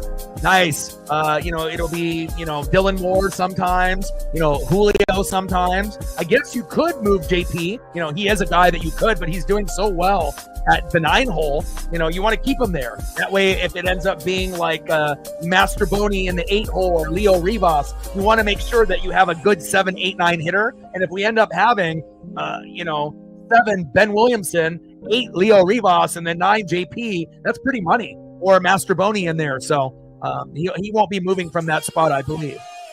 Top of the fourth, 2 out, 7-0 Mariners.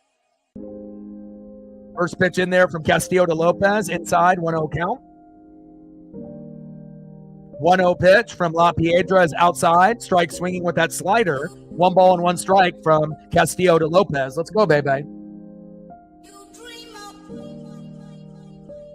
And in play, Lopez grounds out to third. Williamson to first. Got him. Let's go. Let's go. Mastroboni, JP, and Ben Williamson making defensive gems on defense here today. Let's go, baby. A complete performance, offense and defense.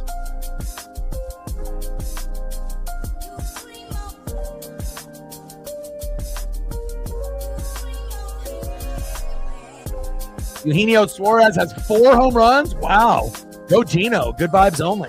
Let's go to the bottom of the 4th inning, see who's up next for the Mariners. Next up for the Mariners, 1 for 2 with a K, center fielder Julio Rodriguez. Solo dinger, first pitch of the game. Goodbye. Batting second, 1 for 1 with 2 runs, an RBI, and a base on ball. First pitch to Polo. Boom. See ya. Home run. 2-0 Mariners in the first inning. And batting third, 1 for 1 with a run, base on ball, and a double. Big dumper, Cal Raleigh. I think the only thing that's left in this game is for Cal to go yard. I knew he wasn't probably going to go yard in Boston off the Green Monster. Obviously he had to bat right-handed for a good chunk of that series with guys like Crochet on the mound. But I assume that the torpedo bat that's custom made for the right side of the plate for him is getting very close to being finished if he doesn't have it already. But I know he's got a couple for the left side, so hopefully he'll end up going yard here either today or tomorrow. Let's go Mariners.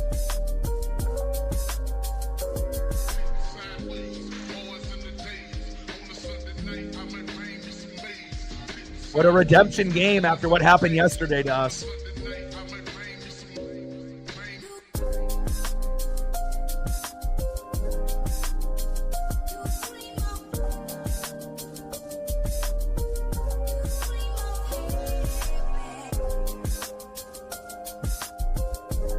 First pitch to Julio, takes a strike looking, 0-1 count.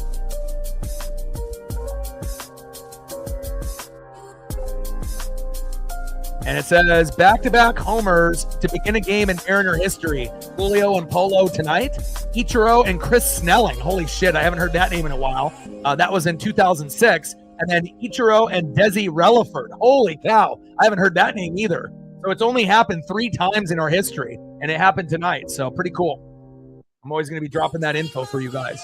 Soriano on the mound. Julio takes a strike looking. Now behind in the count 0-2. Typically, Julio in an 0-2 count is not that good, but we'll see where it goes. JP Crawford is batting .394, 13 for 33 with a .975 OPS over his 9 last games, including a hit in 8 out of the last 9 games going into this game. So continuing to stay hot. And we bring Sauce up, as well as Troy Taylor, and Gilbert and Lawrence go on the injured list or AAA.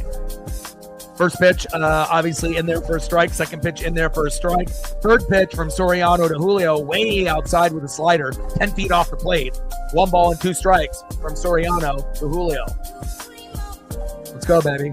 And Julio strikes out looking. Typically happens when you get into 0-2 count, 1 away. Okay, Julio, you got a homer today.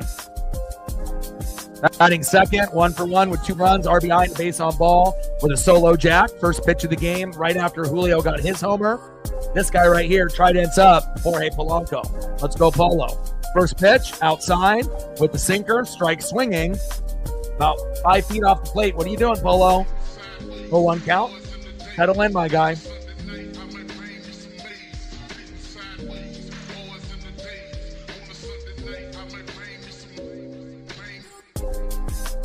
No, Captain's Mariners. It's like reflecting myself. And then your Braves, Natman, Sarah's Cardinals for some of the regulars. Pitches inside at the knees. 2 balls and 1 strike. From Soriano to Polo.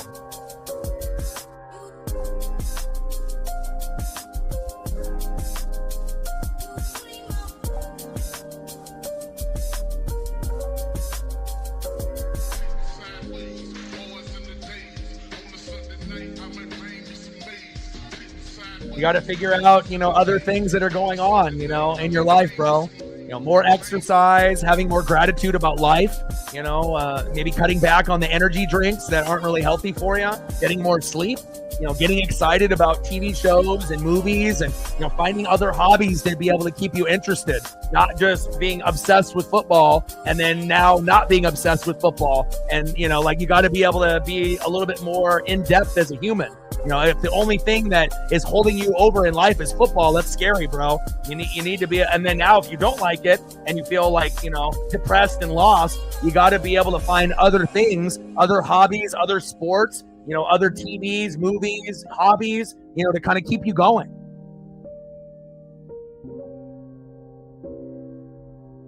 Three balls and 2 strikes. Count now is full to Polo after that last pitch was fouled off by Jorge Polanco.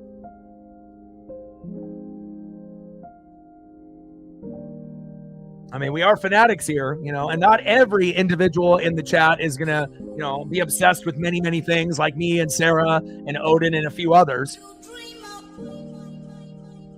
Slider right there, fouled off in the top of the zone. Count still is full, 3 balls and 2 strikes. But I'll tell you, man, if I didn't have so many things to look forward to every day, things would be tougher. But Paisley makes my life complete, but so do you guys.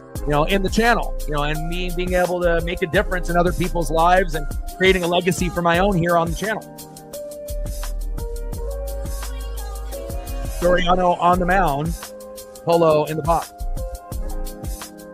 Sinker, right down the middle, fouled off, 94 miles an hour. Count remains 3 balls and 2 strikes.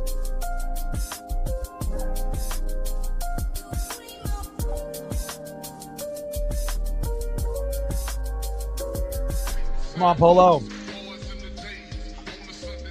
Bottom of the fourth. One out. Nobody on. In play. Polo. Back. See ya! You got to be kidding me. Jorge Polanco with another home run. 2 home runs in the same game. 8-0 Mariners. Are you fucking kidding me? Wow.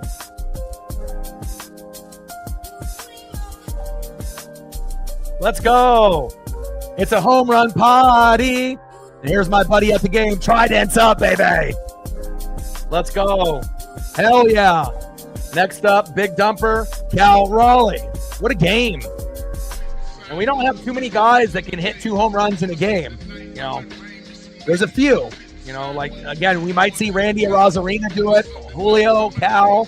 I mean, maybe half of the roster could do it, you know, but it's not going to be often. JP might be able to have a game in the season where he, you know, connects twice, you know, but not everyone in the, you know, roster can do it. That's for damn sure. Let's go. 8-0 Mariners. Anna loves it. Hey, yes, sir. Yeah, let's go. Trident's up. This makes up for yesterday, tenfold. First pitch in there with a sinker inside. 0-1 count to big dumper. 0-1 pitch. Way inside on that one. First pitch was outside. Second pitch inside at the knees. Behind in the count now 0-2. 8-0 Seattle. Yeah, I mean, after the debacle of Logan Gilbert getting injured and going out in the 3rd inning, and then having Casey Lawrence, you know, pitch 5 innings, who's a bullpen pitcher. I've never seen that in 40 years of my life watching baseball. Where we only used 3 pitchers the whole game. Pitched 10 feet off the plate, 1 ball and 2 strikes, and we got fucked up in the game. And I don't know if, you know, some of the guys had the flu or had COVID or they were just resting the pen. But that was one of the dumbest strategies by Dan Wilson I've ever seen by anybody. I thought Scott Service was bad. That Dan Wilson decision was maybe the worst in my life. And to be able to come out, you know, with the first pitch, Julio goes yard. Second pitch, Polo goes yard. That was kind of signs of things to come. Trident's up. And again, we have Logan Evans, who's coming up from AAA, and he's going to make his MLB debut tomorrow, even though it's supposed to be Bryce Miller. And if we can feed off this momentum, you know, and get 4 runs and 7 hits minimum for Logan Evans, he'll be able to win his first start for being a Mariner pitcher. So, you know, we're not going to have Logan Gilbert or George Kirby for, you know, maybe a couple weeks or a month. So we're going to have Wu, Castillo, you know, Bryce Miller, Emerson Hancock, and now newbie Logan Evans step up tremendously, as well as our hitters. Let's go. Soriano to big dumper. Pitch fouled off right down the pipe. 1 ball and 2 strikes. The big dumper. Let's go. Let's go, baby. You my boy. Trident's up. I'm super excited to get this mini Trident, man. As soon as I saw that video, I was like, ooh, I gotta have it. And I figured it was gonna be like 30 to 40 bucks, but only like 22 bucks. Very reasonable.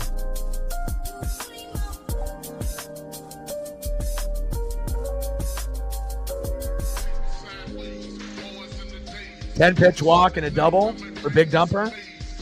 This Ken Griffey Jr. bobble has been our good luck charm this year.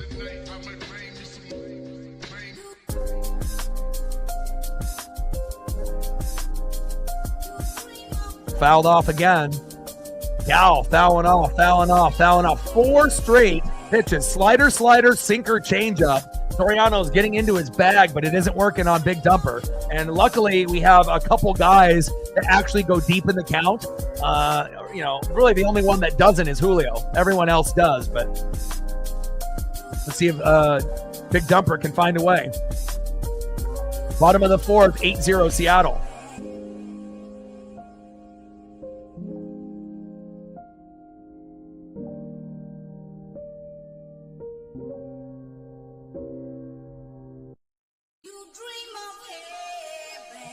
Pitches inside at the head. Count now is full. 3 balls and 2 strikes. Maybe Cal will get another walk. Nice fan there in the front row with a nice souvenir. I would love to be able to get a Cal Raleigh foul ball. And there it is. Holy cow. He's got 2 10-pitch walks. Like, when's the last time you've seen a player that's gone through 10 pitches and get walks? after being behind in the count like 0-2 or 1-2. Julio, take note. Wow. Cal Raleigh with 2 10-pitch walks and a double. Yeah, that's not the home run that, I put him on the thumb today for some extra luck. But nice job. Cal, you're having a hell of a game. You're the fucking man. Next up, Randy Arozarena. And this is exactly what we needed as Mariner fans to feel whole again. Felt like we got our soul sucked out of our bodies yesterday after the Logan Gilbert injury and Casey Lawrence pitching like a goddamn idiot. And then he got sent down to AAA, which he should have. First pitch inside to Randy, 1-0 count. 1-0 pitch from Soriano to Arozarena, down at the knees with the sinker and a slider with the first 2 pitches. 2-0 count from Soriano to Arozarena. Come on, Randy. Pitch is low and at the knees, fouled off with a slider. 2 balls and 1 strike with a runner at first and 1 out. 8-0 Mariners in the bottom of the 4th. Everything is just coming up electric here tonight. Like, sub, donate, comment, share. If you haven't smashed that like button yet, please do. I don't know what we're at on the likes. If someone could drop that in the chat for me. Where we're at on the likes and the donos, it'd be greatly appreciated. 4-seam fastball in the pipe. 2 balls and 2 strikes from Soriano to Arozarena. Come on, baby. Let's go.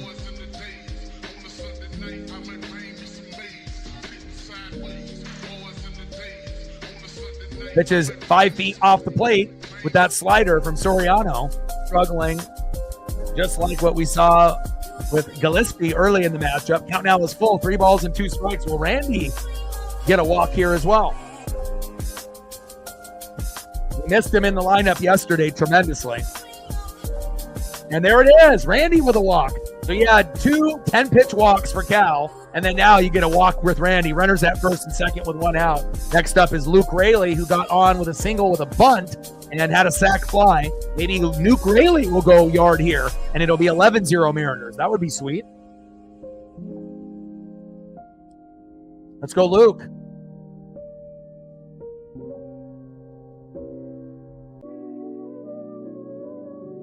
One for one with a run and an RBI. Let's go, Nuke Raley, baby. First pitch is outside on the line with a sinker. 0-1 count.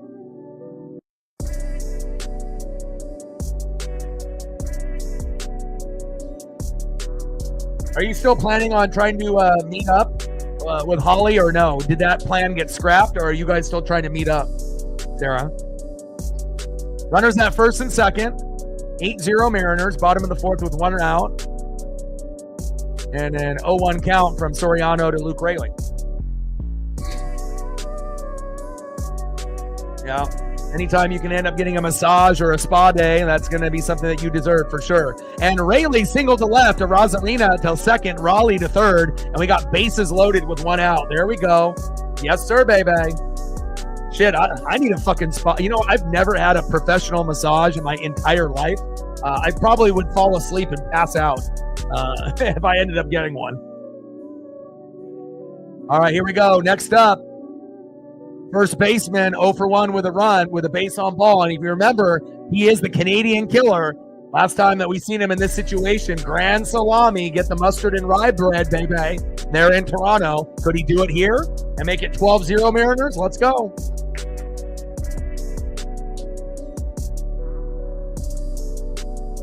Tyler Locklear has been playing great in AAA. We might see him get a call up at some point. But if Rowdy keeps on, hitting homers and, playing positive ball, they're not going to send him down. So, but this may be a year where we get hit with injuries, and then that's the reason some guys come up from the farm. But then it might end up doing us, better than having the main guys that would have played, play the whole year. Come on, baby. Judah in the building. What's good? Try dance up, baby. Let's go, M's.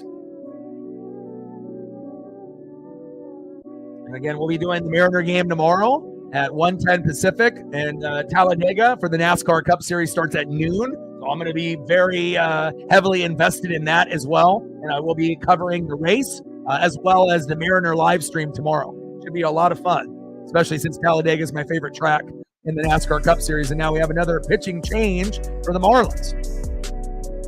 8 runs, 8 hits, no errors. What a game for the Mariners.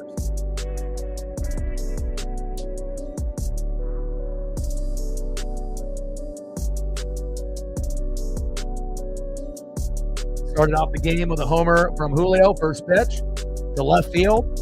And second pitch, Polo with a homer to right. And then Polo just homered again just a few minutes ago. Do a quick recap of the game if you're just tuning in. So first pitch of the game, Julio homered to left, 417 feet, 1-0 Mariners. Second pitch of the game with Polo, he homers to right, which the Mariners have only done 3 times in their team history, and it's 2-0 Mariners. Then Big Ben Williamson, our farm system stud, doubles to left. Cal scores, Rayleigh scores, Tellez to third, 4-0 Mariners. Then Mastroboni, right after Williamson got a double, Mastroboni says, hey, I can do it too. He gets a double. Tellez scores, Williamson scores, 6-0 Mariners. Then Luke Rayleigh has a sac fly to left, Polo scores, Cal Raleigh to third, 7-0 Mariners. And then just a couple minutes ago, Polo homered for his second home run, and that's 389 feet. 8-0 Mariners. I mean, I don't know what to say. Everything is just coming up. Mariners. Love it. And then we got Venziano there on the mound. Now it's 1 ball and 2 strikes to Rowdy Tellez. Foul ball right there on the line. 1 ball and 2 strikes from Venziano to Rowdy Tellez. Yeah, we deserve it though, Judah, based on what happened yesterday. You know, our number 1 pitcher went down with an injury. He's going to be on the injury list for a minimum of 2 weeks, but it could be 2 months or the whole season. We don't know. We'll wait and find out. And then we ended up having Casey Lawrence come in, who's a bullpen guy. And for whatever weird reason, Dan Wilson thought he could pitch 5 innings, and he sucked. Gave up a shitload of runs, and we only had 3 pitchers all day. And it was honestly probably one of the worst losses I've ever seen from the Mariners. I mean, I've seen some heartbreaking losses, but just the coaching, and the managing, it was like one of the poorest managing jobs I've ever seen, and that one stung. It fucking hurt, and it feels good to come out strong today.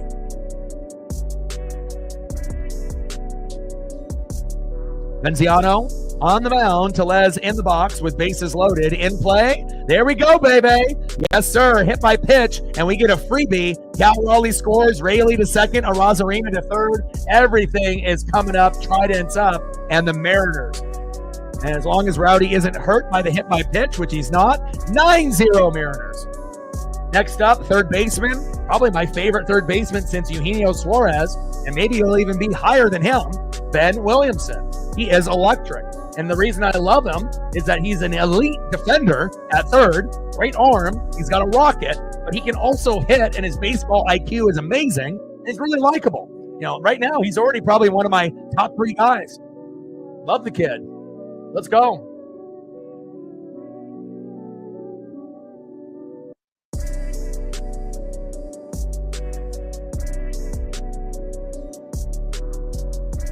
Yeah, Logan Gilbert placed on the 15-day injured list. First injury in his entire career since he came up in the organization, 4 or 5 years ago. Right elbow flexor strain. So, that's not good, especially when we don't have Kirby. And Kirby was supposed to be back next week on my birthday, and they pushed him out another 20 days. So, again, hopefully the shoulder inflammation isn't a lie, and it's not like, he's got an AC joint or a shoulder sprain or Tommy John and they're hiding it. But we'll find out at some point. But we're not going to have our number 1, Logan Gilbert. We don't have our number 2 in George Kirby. So that means that Brian Wu, Luis Castillo, Bryce Miller, Emerson Hancock, and then obviously Logan Evans is going to get his MLB debut tomorrow, and he's pretty good. So I feel like a Mariner fans, he might be a little shaky like Hancock was, but he won't be as bad as like Luis F. Castillo. At least I hope not. And again, yes, revenge game as they look at Rowdy Tellez's hand. Hopefully it's okay. And they got the trainers looking at him, and we got Ben Williamson up in the box, 9-0 Mariners. Yeah, Gino is amazing. I was, pissed that we let him go, but again, he's always going to have success. He's got a positive attitude. He's a great defender at third, top 10 defenseman, and he can hit 30, 40, 50 home runs for a team. So, love him, and I wish him all the success. Wish we never let him go, but that's the Mariners for you. But at least we got Ben Williamson now, so we feel pretty good. But I always will be rooting for Gino. 1 ball and 1 strike from Venziano to Big Ben Williamson. Let's go, Big Ben. Like, sub, donate, comment, share. All right, Sarah says we're at 23. We need 77 to go. And where are we at on the likes? Judah says 30. There we go. Let's try to get to 40. Let's go, baby.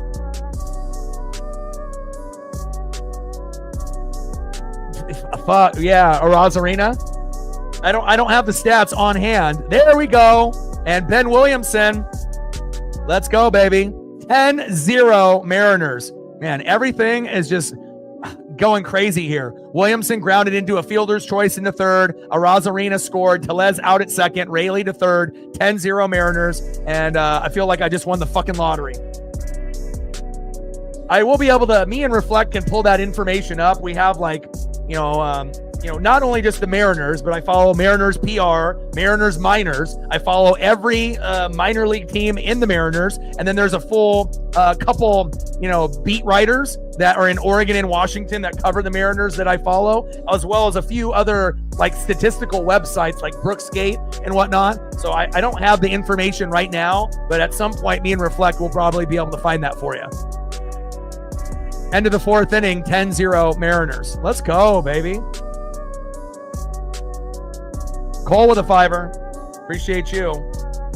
Stacks, Rax with a little Cactus Jack, bang, bang. What an electric game. But honestly, yesterday might have been the worst loss ever for the Mariners. I mean, that loss was terrible. Again, I don't know what Dan Wilson is thinking, leaving Casey Lawrence in for 5 innings. He's not even a starting pitcher. He's a bullpen guy. I've never seen that. Now, back when I grew up in the 80s and 90s, they used to have starting pitching go the whole game. Nolan Ryan used to pitch the 1st all the way to the 9th, and then if it went extras, they didn't even bring in a fucking closer. It was Nolan Ryan. So, I mean, times have changed, but I don't know if they got COVID or got the flu, or he was just resting the pen guys and just, decided to give them a freebie game. But I feel like that was one of the worst coached, games by any manager I've ever seen. But, there wasn't really a whole lot of explanation by Dan post game. But, and again, if some of the guys did have COVID, it's not like he would say. So, they definitely would keep that hush hush if that was the case. But I don't think that is the case. So it sounded like either rest or maybe some of them are sick and they're keeping it secret. So, all right, end of the 4th inning, 10-0 Mariners. Is that good? Stand with Ukraine in the building. What's good? But I got all kinds of other stats. We got Sauce that got called up from AAA Tacoma, the Rainiers. Troy Taylor got called up, even though he wasn't ready in his first start in the pen. Logan Gilbert, 15-day injured list with a right elbow flexor strain. And Casey Lawrence down to AAA because his ass sucks, just like Luis F. Castillo, right?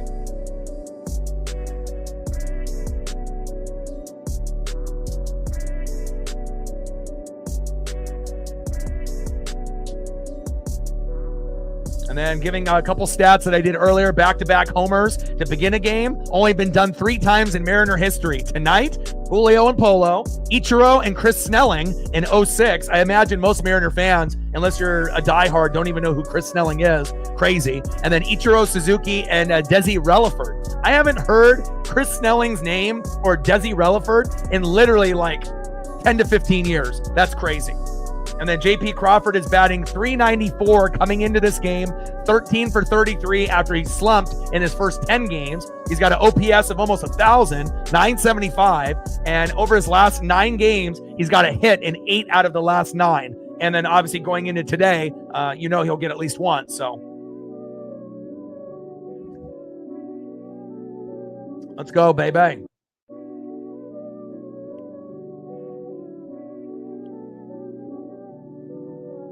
Let's see if I can squeeze in a couple for you here real quick.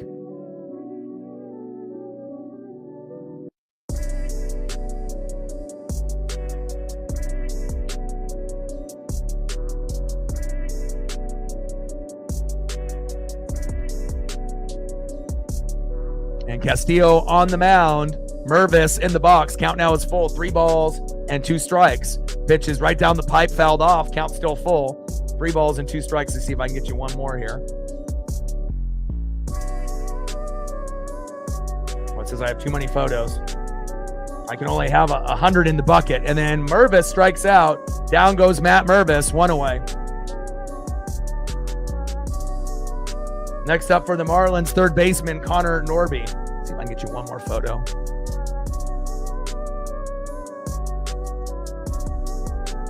What's going on in the F1 circuit? Anything going on there?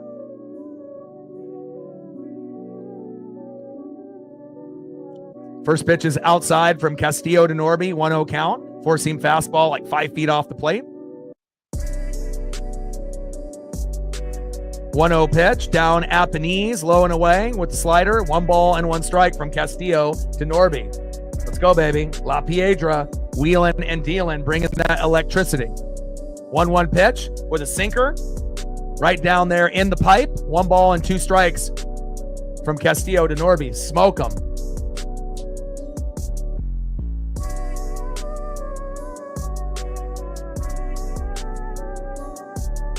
See, here you go. I told y'all, between me and Reflect, we'll be able to find any information, and that's why I feel like we connect on like a deeper level than some of the others, because again, that's all we are about. It's all about stats and analytics and going deeper, and not everything is just black and white. There's going to be a gray area, and the more that you're educated on the stats, it helps you be a better predictor, of what can happen, and history tends to repeat itself. Now, records are meant to be broken, but if you can see the signs, that's why I feel like, I can have ESP pretty often, is because I've seen it before. I've read about it before. And sometimes, you have seen that situation before. And then you can have those ESP moments, like a Tony Romo or, even better. 3 balls and 2 strikes from Castillo to Norby. A great job here with the stats.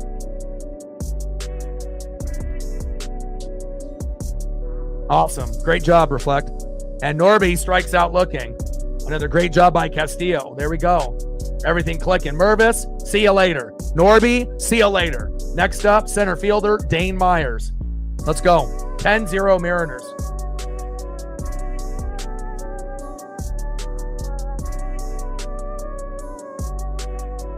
Oh, yeah.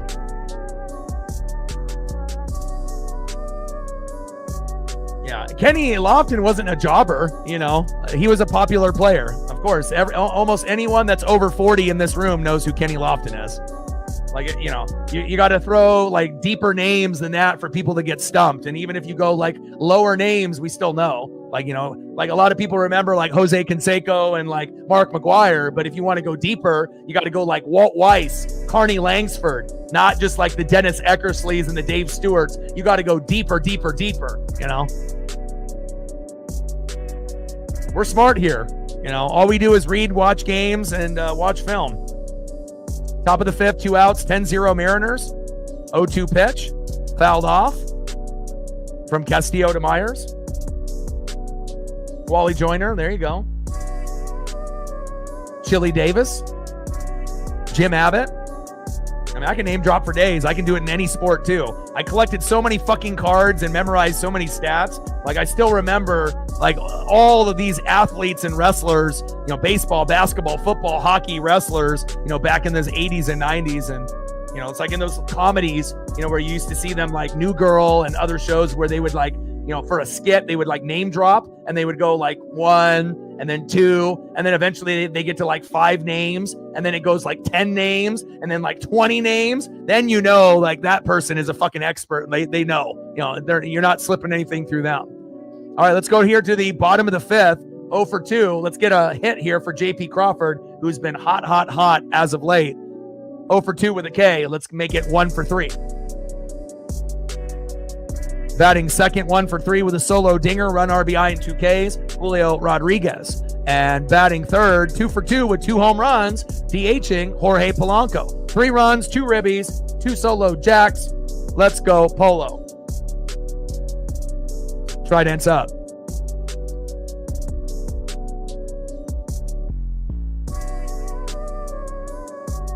Yeah, T-Wolves are out. Like I said, don't be shocked if it ends up being Thunder Celtics. SGA MVP.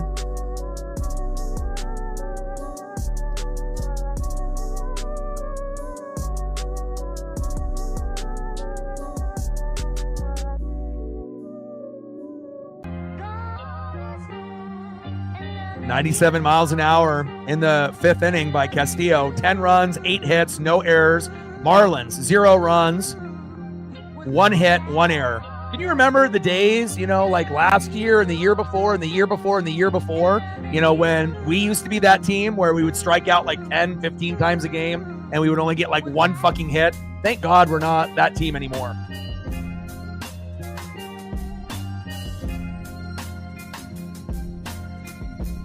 Sarah with a tour. Stacks.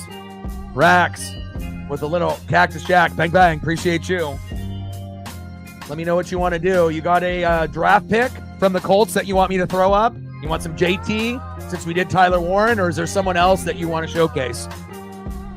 Venziano on the mound here in the bottom of the 5th. First pitch. Sweeper. Strike looking. 0-1 count. 0-1 pitch, strike swinging. There, low and away. Finding the count now, 0-2. Come on, baby. 0-2 pitch from Venziano, 15 feet off the fucking plate. 1 ball and 2 strikes from Venziano to Crawford. Let's go.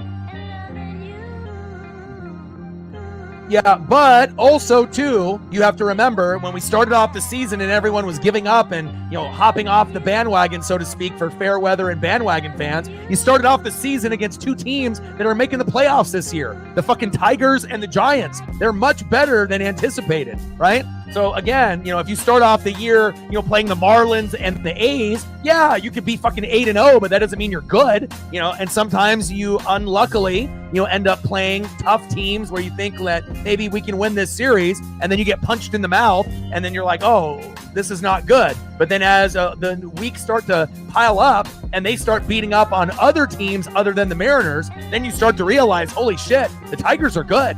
Holy shit, the Giants are really good. Right there, like even better than the Dodgers, like right up there with the Padres. So again, you got to let the games happen, before you really start to overreact. I thought the A's would be slightly better than last year. They were. What did I say in spring training? I told you Boston would be much better this year. Look, they're looking like they're making the playoffs this year. I'm not going to be right on every prediction, but again, I got a pretty good pulse on what's going on. And we got other people in the room like Reflect and a few others that got a very good pulse on this game. Let's go. Bottom of the 5th with 1 out, 10-0 Mariners. Next up is Julio Rodriguez.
Back.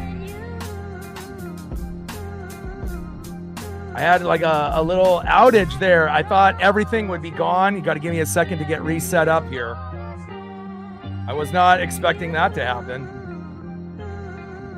Hold on, honey.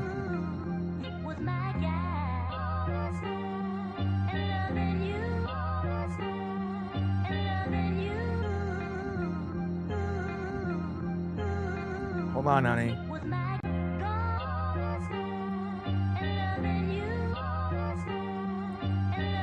Oh, wow. I haven't had that happen in a minute. I thought, oh, God, because, you know, sometimes when you end up having like a power outage or you end up having like a computer error or something happens, like something freezes, you know, through the computer or the internet or through your power. On my old system, you know, streaming, it would just boot you off like completely and you'd have to start the stream over. But luckily, like everything, it just kind of froze up. I had to kind of reboot some stuff and everything should be good to go now. That was a little scary. There I am. All right, hold on here. Things got a little discombobulated there for me for just a second. So give me a sec to kind of regain my bearings here real quick again. Make sure all my screens are good and I have... Okay, I think I'm good now. I got to open the door and let Paisley in here too. All right, we got Polo in the box, 2 balls and 2 strikes. How is my voice sounding on the microphones? Because sometimes when you end up having either a glitch to the power, the computer, or the internet, sometimes the microphones need to be recalibrated. Does my voice sound okay on the microphones? Otherwise, I have to recalibrate them. If it sounds like echoey, that means that it's fucked up. So hopefully it's good. I'm going through my settings right now just to look, but let me look. It looks like it still should be good, but I want to make sure I give everyone an opportunity to comment and let me know, as long as everything visually is still good and audio is still good as well. All right, end of the 5th inning, 10-0 Mariners. And before I had my little issue, you weren't here, and now you are. Welcome. Good to see you. All right, here, let Paisley in.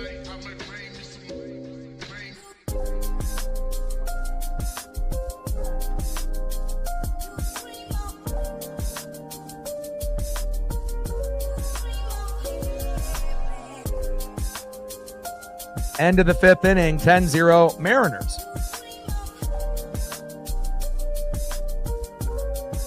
Next up, shortstop Xavier Edwards, 0 for 2. Batting second, 0 for 1 with a base on ball, right fielder Jesus Sanchez. And batting third, 0 for 2, catcher Agustin Ramirez. Let's go Mariners.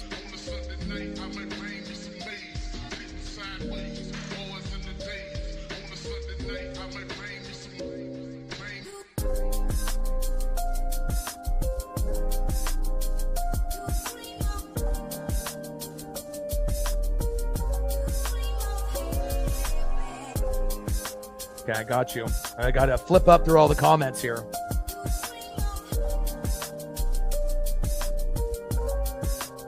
Oh, nice. Since 2010. Wow. Yes, we have. Agreed.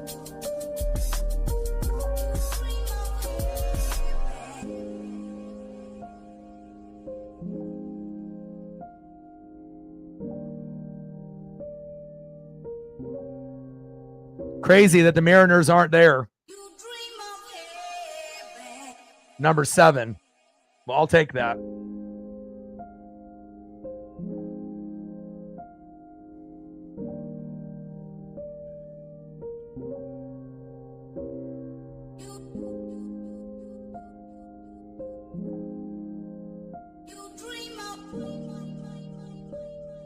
All right, I think I'm all caught up. I'm just going through the comments here after I had that little issue. So, yeah, get some bedtime. Yeah, I mean, especially if you're gonna, grind it out for the 3 days in the draft, get some sleep. And again, we can always talk about Seattle and the draft and how everything went for all our teams when you are more visibly rested. But based on, I think, outsiders that aren't Hawk fans and even, Hawk fans that are in this room, overall, just based off the eye test, it looked like a pretty decent draft, by just the eye test alone. You're always going to have a couple, head scratchers, or, a couple guys that people are not really familiar with, because to act like everyone is familiar with every draft pick is a lie. Again, there's going to be some people that, you don't really have ever really heard of, or, maybe very minimally, with like maybe a brief highlight package or a brief article or a brief video on YouTube. And then you just got to wait, during, training camp and, preseason, and then obviously the regular season to see if these guys pan out or not. And, but overall, I mean, addressed some needs, on the line, tight end, defense, and we'll see where it goes. Top of the sixth, 10-0 Mariners as Edward grounds out to second. One away.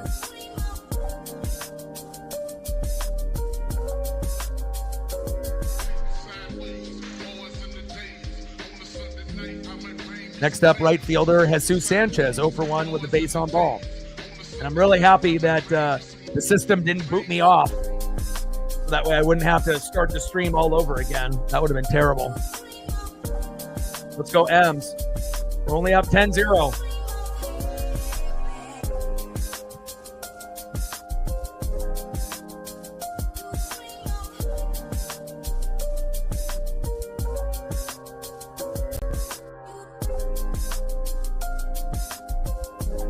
Yeah, but sometimes, those guys that don't get drafted, sometimes those guys make the team. The Tampa Bay Buccaneers got a guy that's like 430 pounds, like the, heaviest, guy in football. So, he didn't get drafted, but, he might make the team. We don't know. So every once in a while, you'll get a sleeper, that is, that doesn't get drafted, that actually turns into being, either a role player, a rotational player, and sometimes, if you're really lucky, a starter or even a semi-star. So first pitch from Castillo to Ramirez with 2 outs, 5 feet off the plate, 1-0 count. 1-0 pitch from Castillo to Ramirez down in the zone, low and away. Takes a strike looking, 1 ball and 1 strike from Castillo to Ramirez. Top of the sixth, 10-0 Mariners, 2 outs with nobody on. Strike looking inside at the knees, 1 ball and 2 strikes. Yeah, and obviously you want to be able to check off all the boxes that your team has needs for. You never want to leave like a position blank, but sometimes it happens, just because they don't feel like the talent level was worth the pick, for that position. So sometimes they just have to wait, for another, opportunity, like an unrestricted, person that wasn't drafted or something of that nature, or they may look into it the following year. So, all right, let's go to the bottom of the 6th inning. Next up for the Mariners, big dumper, Cal Ralph, 1 for 1 with 2 runs and 2 base on balls, 2 walks based off 10 pitches. I don't think I've ever seen that in baseball. Nice job, Cal. Batting second, 0 for 2 with a run base on ball and a K left fielder, Randy Arozarena. And batting third from right field, 2 for 2 with a run and an RBI, getting on with a bunt at his first at bat. I love it. Luke Rayleigh. Let's go Mariners.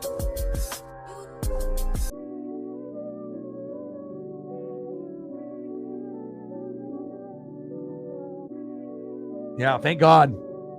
We haven't seen this type of Castillo in a minute, and we're going to need it so bad. Woo, him, and then we need to get Bryce Miller up to pace. Like, I didn't really think Bryce Miller would be the one lacking. I figured it would be Castillo this year, like last year and the year before. 2022, pretty good. 2023, 2024, stats were declining. But 2025 Castillo, is looking a little bit better. So hopefully he can keep it up. Let's go M's.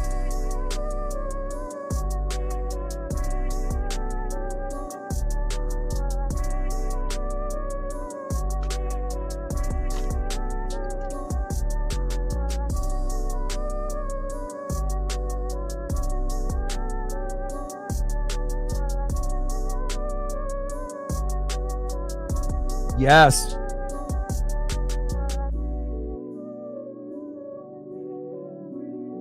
Got to give him love.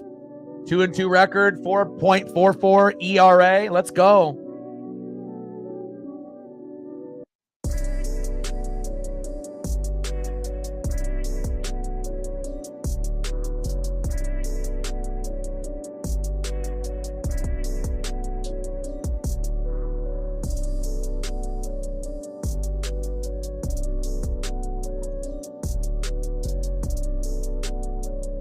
And we got Mitch Garver now in the box.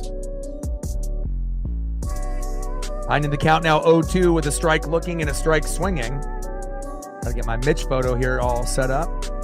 Still a little discombobulated from that little freeze, but I think everything is good. It looks like audio is good, video is good, internet is good, power is good, speakers are good, lighting is good, but that doesn't happen to me that often. Maybe once or twice a year, if that. So 1 ball and 2 strikes. I'm just really happy it didn't end the stream automatically, which would have been shitty.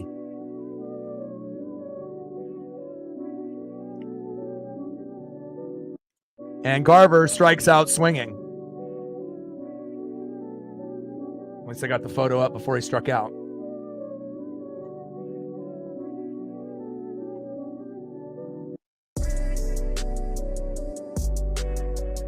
We're at 30, 70 to go.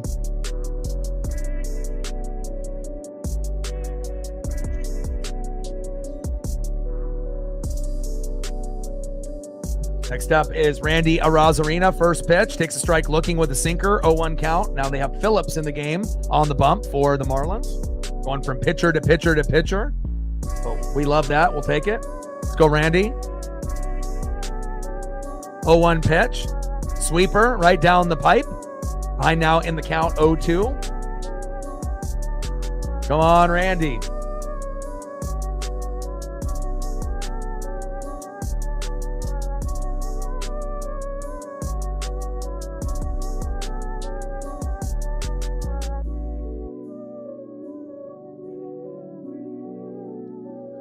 Two-0 pitch. Pitch is low and outside. 1 ball and 2 strikes from Phillips to Randy Arozarena. 1-2 pitch. Sweeper, low and away. 2 balls and 2 strikes. 2-2 pitch. Low and at the knees. Count now is full. 3 balls and 2 strikes from Phillips to Randy Arozarena. Come on, Randy. Let's not just get comfortable being up 10-0. Let's just, see what that we can turn this into. Let's not get comfortable. Like maybe we can break a record, This is not going to happen for us that often. So if we can, get this up to 12, 13, 15, I'm not sure if that's possible, but we still got a few innings to go. In play. On the 3-2 pitch and grounded out to the shortstop, throw to first. Got him. 2 away. Next up for the Mariners, 2 for 2 with a run, RBI. Got on with a bunt at his first at bat. I love that. Luke Raley. First pitch at the knees in the zone, strike swinging. 0-1 count. Come on, Luke.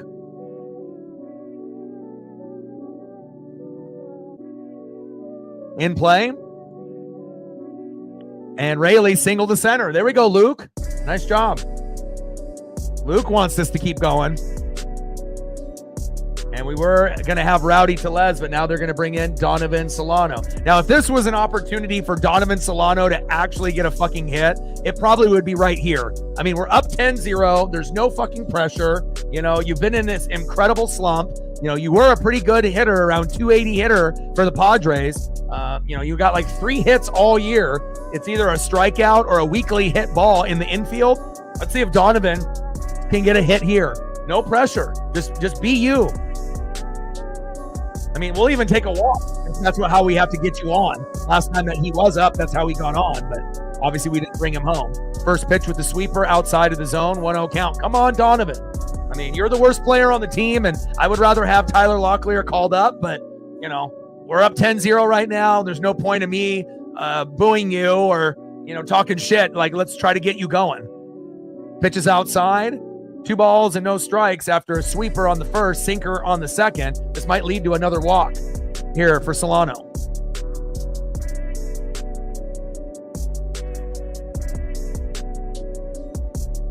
mean, definitely this guy doesn't deserve to be on the roster at this time, but, at some point, this would be one of the, probably best situations for him in play. And there it is. I called it, baby. See, you wanted to boo him, Captain, right? But I said, no. I got my ESP, right? I had a feeling that would be the time. No pressure. Just get him out there, and what happened?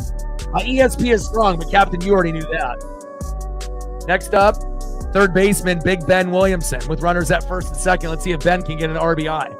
And again, I think that's like only his fourth hit of the season. So again, I'm not going to be right about everything, but when my ESP is locked in, I either feel it, I get a message, or I talk it out, and then sometimes it, comes to life. Nice job, Donovan.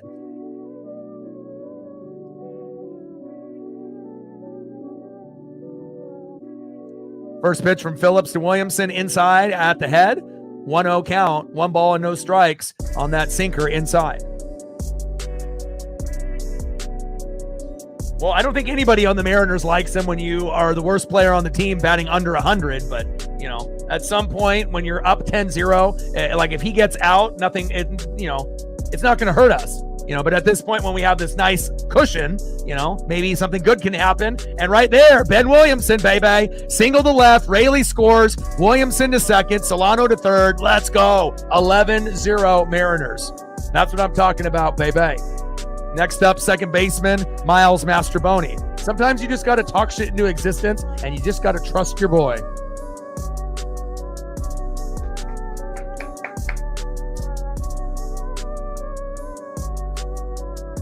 First pitch right down the middle. Takes a strike looking, 0-1 count. 0-1 pitch, fouled off. Low and at the knees from Phillips to Mastrobuoni, behind in the count 0-2. Yeah, get some rest, Megan. And I look forward to going over the Seahawk picks with you. Me and Reflect will definitely go over that with you and the rest in the room. When you get a chance, get some sleep. And I'll look forward to talking to you next time I see you. Good hustle there by Luke Raley to get it to 11-0. Fouled off. Count remains still 0-2 from Phillips to Mastrobuoni. See if we can get to 15 tonight. Trident's up.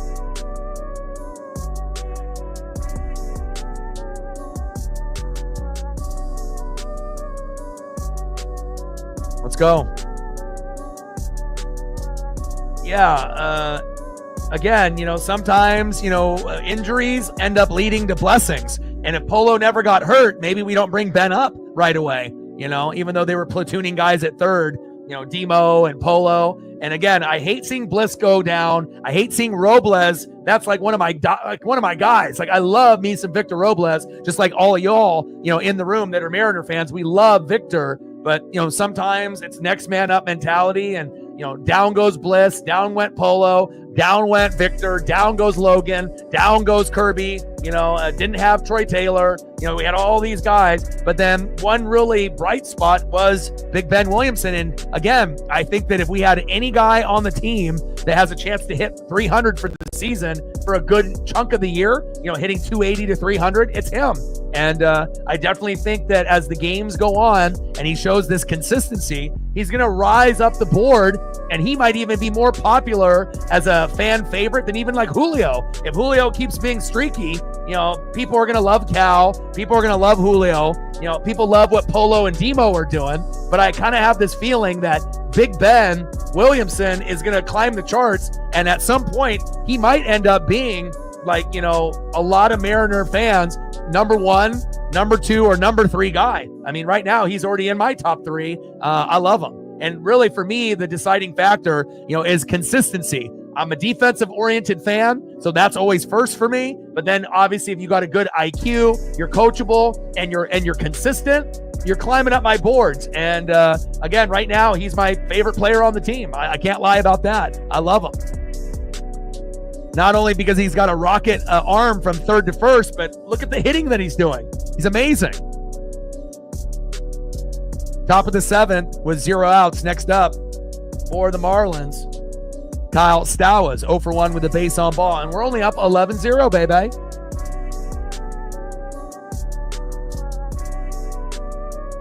And we're bringing in Troy Taylor. And again, same situation like Solano. No pressure, right? Obviously, we're up 10-0. You can't, if you fuck up, it doesn't matter. But now you don't have the pressure of like having to get the hit. You know, you can just relax. RELAX, right? And then he got the hit. And hopefully Troy Taylor now will be able to settle in because he was not ready, you know, for his first start. But hopefully he'll be better here today. Still, I feel he'll be shaky, but hopefully not as shaky. Let's go, Troy. We're going to need you. First pitch from Troy Taylor to Stowers, outside by 2 feet with the sweeper. 1-0 count. In play on the 1-0 pitch, and Stowers singles to right. Seems like Troy still trying to find himself. Come on, Troy.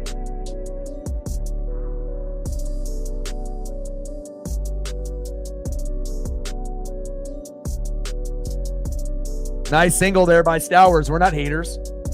Next up, first baseman Eric Wagaman. Top of the 7th, runner at first with no outs. 11-0 Mariners.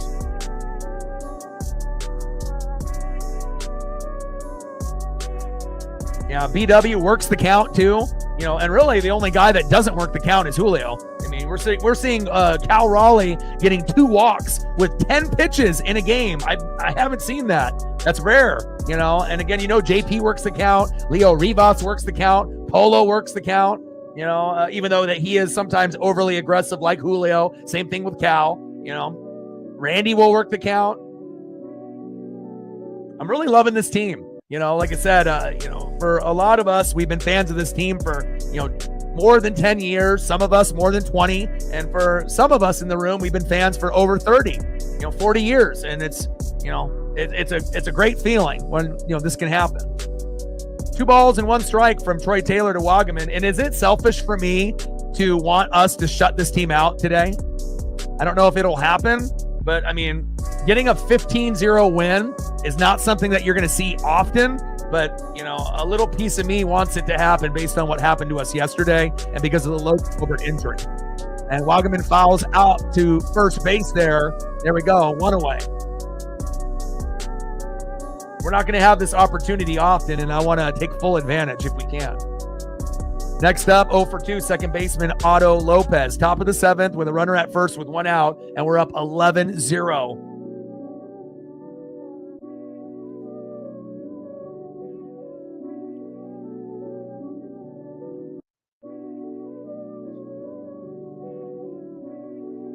Pitch there on the line, strike looking, 0-1 count. There we go, Troy.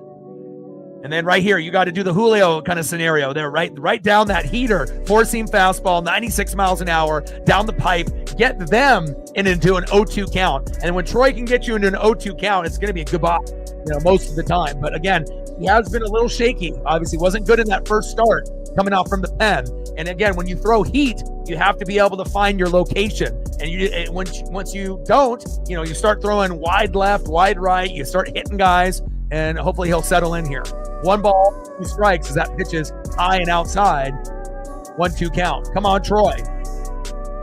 1-2 pitch fouled off on a 4-seam fastball, and he's going to pitch 94 to 98 pretty much every pitch.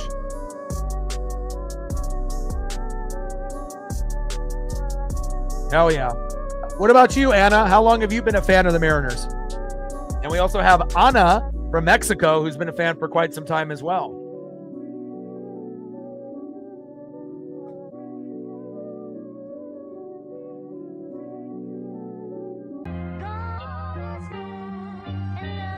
Top of the 7th, 11-0 Mariners. Runner at first with 1 out. We got Troy Taylor finally back, called up to the team, which I'm super happy about. You know, again, we still don't have Brash, but again, this will help us. You know, we need assets. We don't need liabilities. And our pen has been a liability. But even when you have great players like Gabe Spire and, you know, Andres Munoz, every once in a while they'll fuck up, you know, but you know, for the most part, Spire and Munoz have been electric. That is fouled off. Lopez working the count, 7 pitches in. 2 balls and 2 strikes from Troy Taylor to Otto Lopez. You jumped in 95. Man, 95 slide. Great year to start.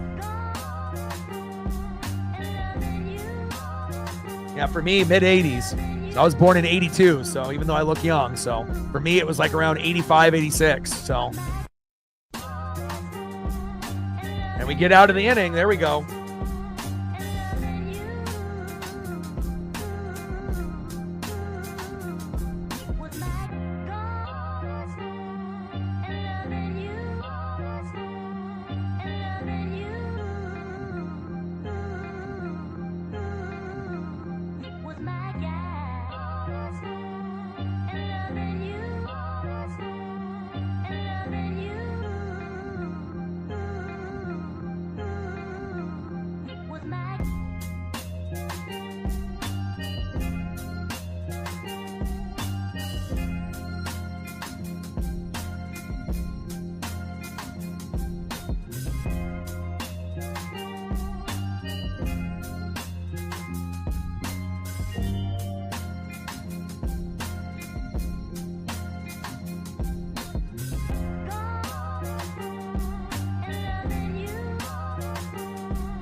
And I'll show you, because, you know, a lot of people think, oh, you weren't fucking watching baseball at 3 years old. You know, some people can, play with toys and they're crawling around in their diaper, but again, I'm not necessarily saying like I'm some kind of fucking prodigy like Doogie Howser MD, but for anyone that doesn't think that I haven't been watching sports since I was 3 years old, if you look at my birthday cake right there, what am I doing? I'm holding the wiffle ball bat with the wiffle ball. I got my little army men there down on the table. And if you look at the bottom left corner, what does that say? That says 3. So again, this is not something that I lie about. I don't lie. Everything is 100% genuine. I'm real, and again, there's so many people, that are on social media that lie. Your boy doesn't post lies. And again, I have been a super fan for a long, long time. Look at that hair, handsome devil. Let's go. And I will say, it is pretty rare, because again, most people, it might be like 7, maybe 8 years old, when you're like kindergarten, first grade, second grade. But I was always, into things like much earlier. I love my toys. I love my video games. I love my wrestling figures. I love my baseball cards, but I've been on early. That's facts. Let's go to the bottom of the 7th inning. Nice job by Troy Taylor by not giving anything up. Baby. Let's go and see who's up next. Next up for the Mariners, 0 for 3 with a K. Is it J.P. Crawford? Is that who's up next?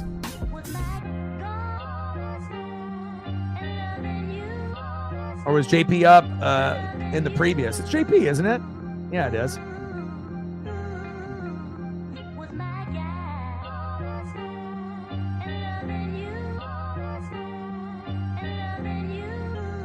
Trying to hit dingers at 3. 2 balls and 2 strikes from Sanoha to J.P. Crawford.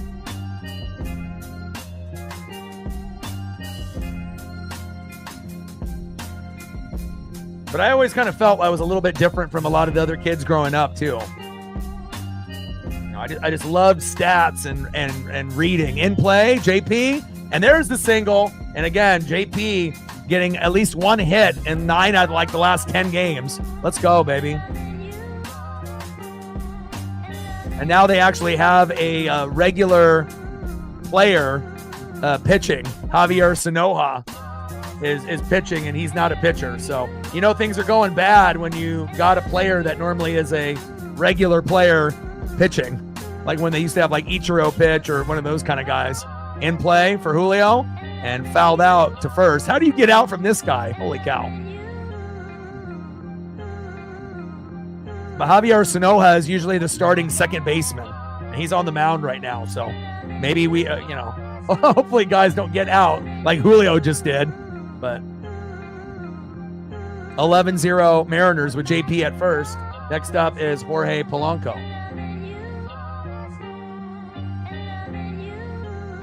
Oh, yes. A lot of fun. That was actually where I was born there in like the Dalles and Hood River. So that's where I actually lived for my first like 4 or 5 years of my life living in Hood River with all of the windsurfing and everything that was out there. And then, ended up moving to like the Beaverton area and then pretty much been out in this general area ever since. So since like 87, something like that. So 2 away.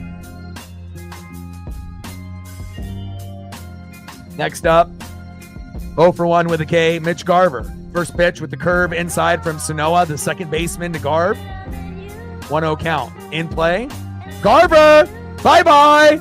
Yes, sir. Let's go. Just like this photo. Back, back, back. See ya. And that's what happens when a second baseman throws to Mitch Garver, baby. And what did I say? I wanted that 15-0. I know that might be selfish, but again, based on Logan Gilbert getting injured, I need this. And I want my best friend and his dad to have an epic time. Not only did they have one of the worst losses yesterday in recent memory for the Mariners, I want him to have an epic memory for a win. And there it is. Wow. 13-0 Mariners. Thank you for recreating this photo. Bye-bye. Next up is Randy Arozarena. Pitches outside. 1 ball and 2 strikes from Sanoha to Arozarena. Let's go. Like, how did Julio get out? Like, everyone is getting hits. JP gets a hit. Like, how the hell is Julio? But again, Julio is probably the most streaky hitter on the team, regardless if it's a starting pitcher or a second baseman or a bullpen guy. If he connects on a first pitch strike, it's gone, like today. But 9 times out of 10, that's a strikeout. So, again, patience is not a virtue for Julio, but, I'll take a 2-run jack by Mitch Garver any day, baby. Sports gods, they're like, ooh, I love that photo, oh doggy dog. They're like, oh, you're trying to throw up some dingers? All right, boom, Mitch Garver, goodbye. And if you notice, I'm right-handed, but I'm holding the bat left-handed. Griffey, following guys, in the minor league system, figuring out who's who. And, oh, baby, Arozarena. And that's the end of the 7th inning. I thought we might be able to keep pouring it on there. 13-0 Mariners, baby.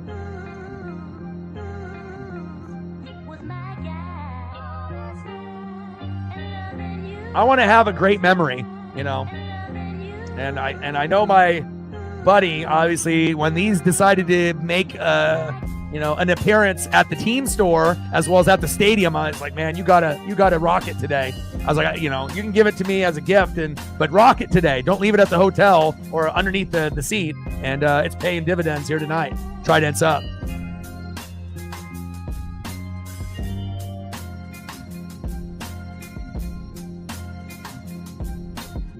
What's good, Lauren?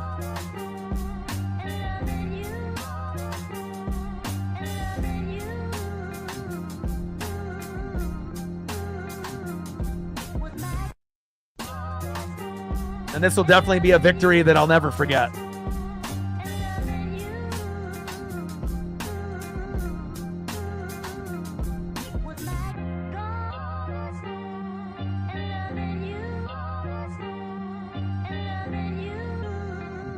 Umpa saying we waited too long with that play with Randy at second.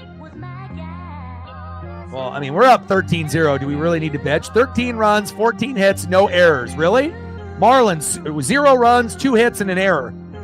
It's awesome that the Mariners are on the good side of that stat. In the last 3 to 4 years, being the number 1 strikeout team and, batting 200 to 220, sometimes that was us, and it was fucking embarrassing, right? Now we're on the opposite end, and it feels fucking marvelous. Next up, DHing, Matt Mervis. Batting second, third baseman Connor Norby, and batting third, unless they have a new pinch hitter, center fielder Dane Myers. First pitch, strike swinging, high and tight in the zone from Legomina to Mervis. 0-1 count. 0-1 pitch, fouled off. Finding the count 0-2 to Matt Mervis. Let's go, baby.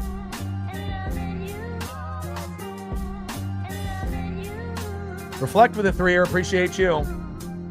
Stacks, racks. Little Cactus Jack, bang, bang. Appreciate you. Four-seam fastball outside, but in the zone, fouled off behind the count 0-2 from Legumina to Mervis. 13-0 Mariners. Man, I love this. Hell yeah. I was just about to ask you what we were going to, because we were barely, in the plus-minus run differential. You always want to be high in the pluses. Obviously, if you're neutral, you're not doing very good. You have to, and the difference between being plus like 10 or like negative 20, obviously if you're negative 20, that means the teams are outscoring you. So you always want to be, plus 30, plus 40, or like down the road, further in the season, you're going to see teams that are like plus 100 or like plus 80. We want to be one of those teams down the road. But even if you're, plus 5, plus 10 at this point, that's good. You want to be in the plus and in the green rather than in the negative. Change up, low and inside at the knees, 1 ball and 2 strikes to Mervis from Legumina. In play, and Mervis safe at first with a fielding error by Masterboni. Damn it! I was going to say, I don't want to have any errors, and then we just get one. Next up, third baseman Connor Norby. First pitch low and at the knees, fouled off by Legumina. 0-1 count. Top of the 8th, 13-0 Mariners. Is that good? Ana. Buenos dias. Buenos tardes. Buenos noches. Vamos, maneros.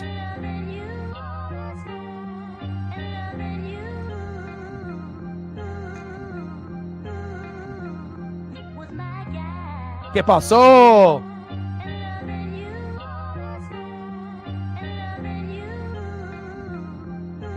Yeah, me too. I mean, like I said, my friend circle is pretty small, especially the friends that I actually communicate with that live in Oregon or I hang out with. And, really, I spend time with my pup every day. Nice strikeout there on Norby. But I like, even with my best friend, I only see him maybe once a month, not very often. So, I don't really see too many people. So, but a very good, genuine dude. And, we exchange like very cool memorabilia back and forth. And again, I don't have any kids or never been married, so a lot of my collection, if not everything, is going to go to him. And I've been collecting for 40 years, so you can imagine, and most of my stuff is still in the package. So, I mean, I don't have any plans on leaving this earth anytime soon, but I will say this, once he inherits my stuff, he is going to be overwhelmed, because there's going to be so much of it, he's not going to know where to put it all. So as long as he doesn't sell any of it, hangs on to it, maybe a little mini museum, that's what it's about. Legumina on the mound, Myers in the box. First pitch from Legumina to Myers, high and inside with the sinker. 0-1 count. 0-1 pitch, strike swinging, high and inside. Behind in the count, 0-2 from Legumina to Myers. Let's go. Pitch inside, fouled off with the four-seam fastball. Count remains 0-2 with 1 out in the top of the 8th, runner at first, and the Mariners are only up 13-0. Can we get to 15? I don't want to be greedy, but Logan Gilbert getting injured and having Casey Lawrence pitch 5 innings and having the Mariner crowd boo for 5 innings, and more importantly, having my best friend and his dad have to sit through that terrible game yesterday, I need a extra memorable win, and I almost feel like the sports gods did it on purpose. Like, when's the last time we had a first pitch homer out of Julio and then a second pitch homer out of Polo? We've only done it 3 times in team history, and today was the 3rd time. The sports gods are looking down, and they're smiling on Mariner fans today. Trident's up. Kind of a crazy weekend for a birthday weekend. One of the worst losses in your recent memory, and then one of the best wins that you'll ever remember. Like the roller coaster of emotions. I mean, that's who we are as Mariner fans, right? It's always chaos ball. It's never cut and dry. It's always going to be a little crazy. Myers flies out to right. There we go. 2 away. And now they're bringing in Pauly. First pitch right down the middle, fouled off.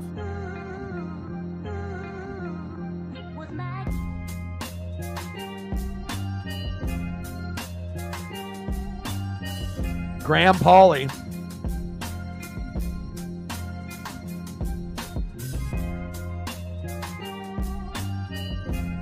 In play. And a single by Pauly. Mervis to second.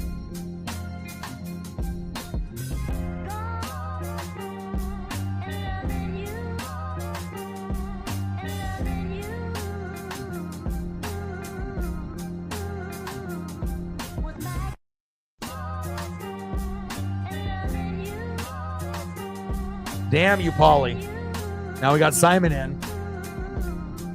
I got you. First pitch to Simon right down the pipe. Strike looking, 0-1 count. Come on, Legomina, don't fuck this up.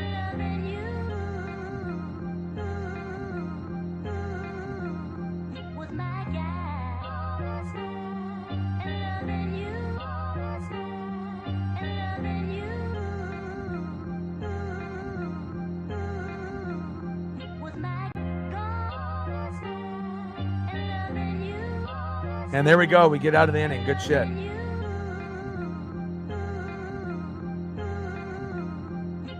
going to add Graham Pauly. Going to add some of these other newbies in there for future games, maybe even tomorrow. You don't know who might be playing. All right, Graham Pauly photo gets added to the Marlins file. I got you. All right, let's see who's up next here in the bottom of the 8th for the Mariners.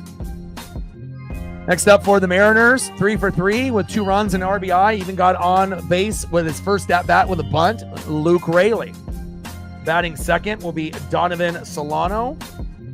And batting third, who's 1 for 1. I think that's like his 4th hit of the year, so good there. And then our stud, Ben Williamson, 2 for 4 with a run and 4 RBIs. Is that good?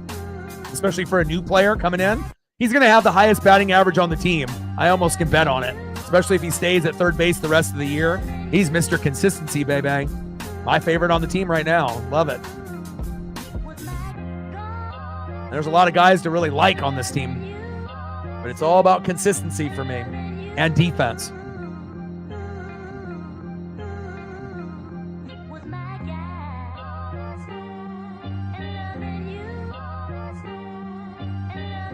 Luke, Donovan, Ben. And hopefully Donovan can get a few more hits so they can actually get some more photos of him. Like, they barely have anything photo-wise, but I mean, he hasn't really done anything all year, so I kind of understand why there's not a whole lot of him there, so.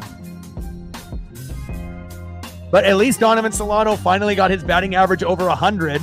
I know that it's been terrible, but Polo's batting 354, which is amazing, right? But we got our guy, Ben Williamson, 317 in limited at-bats. Of course you're being too hard on yourself. You know what I'm saying? I'm always going to keep it 100 and keep it real with you. You know, you can always, have these ideas in your head. Again, if you piss me off to the point where you piss me off or piss people off in the room, to an extreme degree, and it was like, no coming back, you would have gotten booted. So, and that didn't happen. So, we're going to try to support you. Not every individual is going to be okay all the time. Some people have depression. Some people have anxiety. Some people have ADHD. Some people have, different, bipolar personalities and whatnot. So Luke Raley gets a walk there. So he goes to first. So, try to get back into the Ducks and the Broncos. There's good things, happening right now for both of your squads. Go back and look at who you drafted. Watch some YouTube videos, of the players that you got. Get that spark back. Especially if you're not really into baseball or NASCAR or basketball. I mean, you hang out when we do WWE, so at least you have that as a hobby. You enjoy wrestling and come in and watch wrestling with us. So some of these other things, you don't necessarily have to, be a super fan of baseball when I'm streaming, but you can still interact with the people in the room. And, me and Reflect are always going to be trying to look out for your best interests. And, don't feel like you're a liability to the channel. You're an asset. So believe in yourself, and, start appreciating, and having gratitude for even the little things. Exercise more, drink less energy drinks, get more sleep, find your purpose, Bottom of the 8th, 13-0 Mariners. We got Ben Williamson in play and flied out. Can't get a hit every at-bat, but gosh, when Ben is up, it feels like he's going to. Next up, second baseman, Miles Mastrobuoni.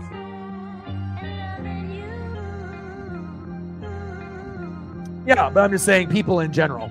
We've had people in the chat that, have had different things. So, I Like, I've had severe depression and anxiety, but I don't have it anymore.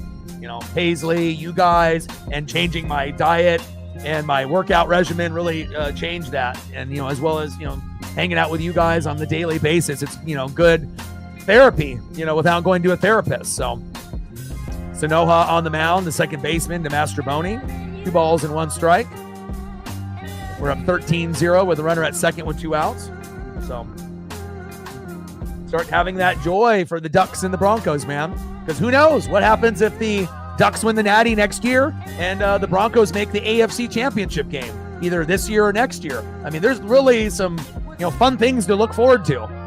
And you might have the #1 defense in football, in the NFL. You know, I'm a defensive guy. Defense wins games, and Reflect will tell you, just like myself, defense wins championships. In play for Mastroboni. There we go. 14-0 Mariners. Let's see if we can get to my magic number of 15. And when I said this, we were at 10-0. So my ESP is strong. Next up is J.P. Crawford. Let's go.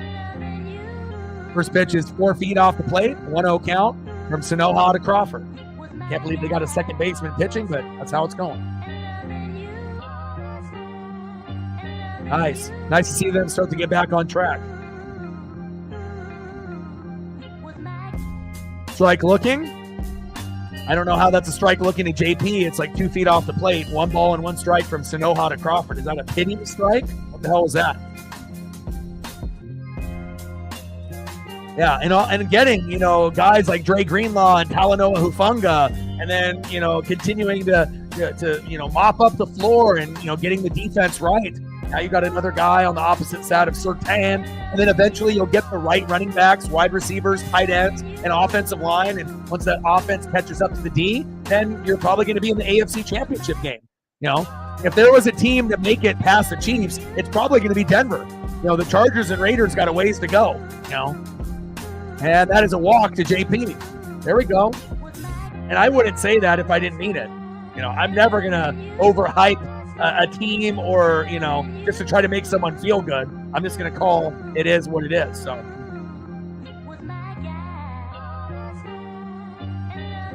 nice job, JP.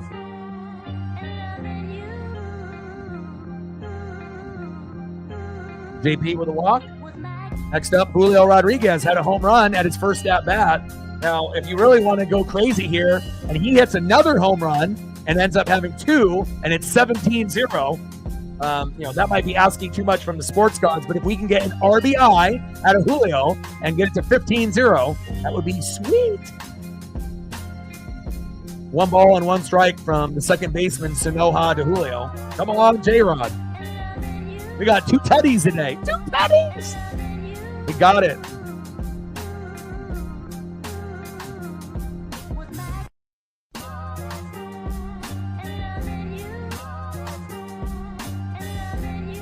Yeah, but they got to be able to have better players than just Ladd McConkey for Herbert, you know. And their defense usually has names, but they underachieve and they choke. So we'll see if Harbaugh can get them to a point. But Andy Reid's the best coach in football, you know, and even if you hate the Chiefs and you're a Bronco fan, it's just that is what it is. But it kind of feels like the Chiefs may be on a decline soon. And when that happens, the Broncos, Raiders, and Chargers will pounce, and it'll be much closer, you know, and then you might end up having a different team with the division, you know, each year. I'm not saying that's going to happen this year, but, you know, you can kind of, you know, Travis Kelce and Patrick Mahomes ain't getting any younger, right? Andy Reid and Spags aren't going to be together forever, and Chris Jones is getting older too, so. 2 balls and 1 strike from Sanoha to Julio. Strike swinging, pitch outside, 2 balls and 2 strikes from Sanoha to Julio. Pitch is high and inside, 3 balls and 2 strikes from Sanoha to Julio. Come on, J-Rod. I really want a 15-0, baby. Wow, that bat went flying. Oh, that 1-0 pitch.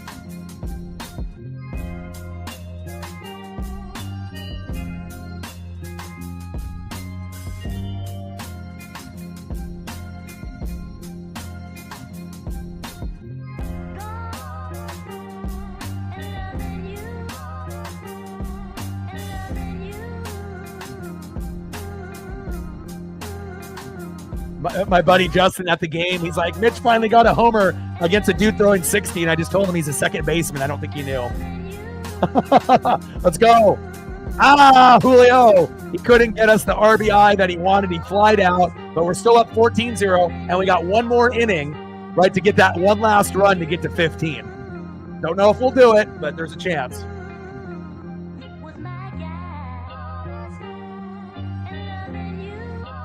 You know, and I feel like, you know, being a Pacific Northwest fan is so tough that we have to go through the ups and downs together. You know, it's kind of like a dysfunctional family, so to speak, where, you know, we have to go through these really bad times like yesterday, but then we also have these times of joy where we can come together as a family, the Fanatic family, and then we can share these moments, you know, of bliss and joy together like today. And today is one of those days for sure. I'm not going to forget this game for the whole year. All right, let's see who's up next here in the top of the ninth for the Marlins. Let's see if we can keep them at a goose egg. I know that might be selfish for me to say, but when you lose Logan Gilbert and then you have Casey Lawrence, you know, shit the bed, and Dan Wilson do what he did yesterday, I need this in my life. Next up, 0 for 3, catcher Agustin Ramirez. Batting second, left fielder Kyle Stowers. And batting third, first baseman Eric Wagaman. And they're bringing in Sauce, Taylor Saucedo, which last time we saw he was terrible. And I think he might hopefully do okay. You know, when you have a big lead like this, no pressure. You know, it's not like we're down or the game is tied. Solano got a hit. Garver got a 2-run homer. You know, big blast on a second baseman pitching. You know, we just want everyone. Troy Taylor did pretty good. You know, didn't give up 4, 5, 6 runs. And now we're going to have Sauce, who typically is a liability. And hopefully Sauce goes bang, bang, bang, and has a good outing here.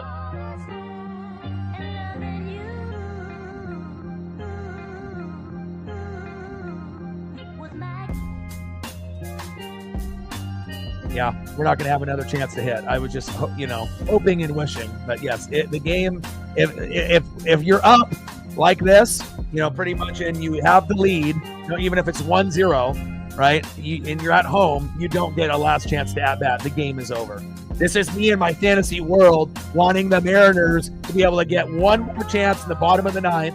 But when you're up 14-0, you don't get a chance to hit. The game's over. So we want to be able to finish 14-0. So no chance for us to get to 15. But in my mind, you know, I want that last, you know, bottom of the ninth, 3 guys to try to get us there. But yes, you know, the game will be over here if we can just smoke them here.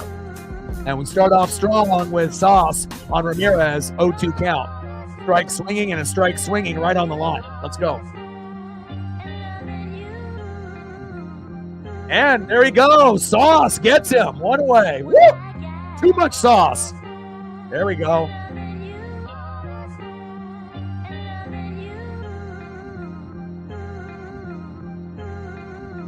But I really wish that we had one more. I know that's kind of a crazy thing to say, but, you know, I wish we did have one more chance. First pitch is outside with the sinker, 1-0 count.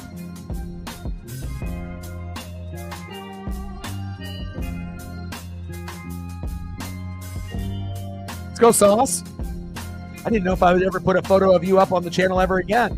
Foul ball, inside, 1 ball and 1 strike from Sauce to Stowers. But 14-0, if we can get it to that, that's an epic win.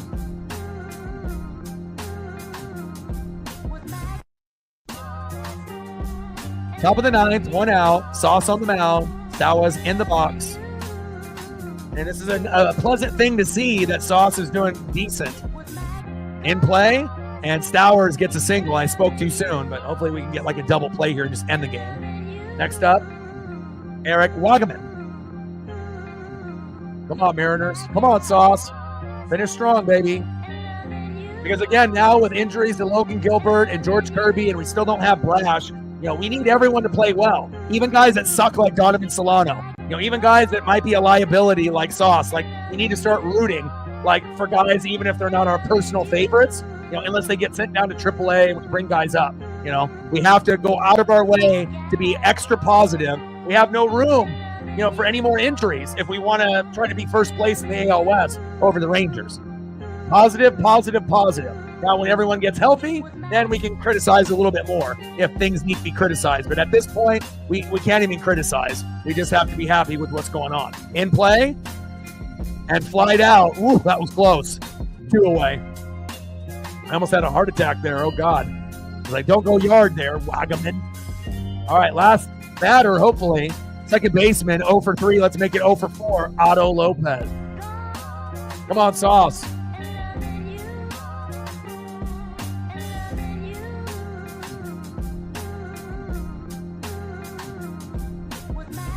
First pitch low and at the knees. 1-0 count from Taylor Saucedo to Otto Lopez. Put up 2 touchdowns. It's like a football score. 14-0 Mariners.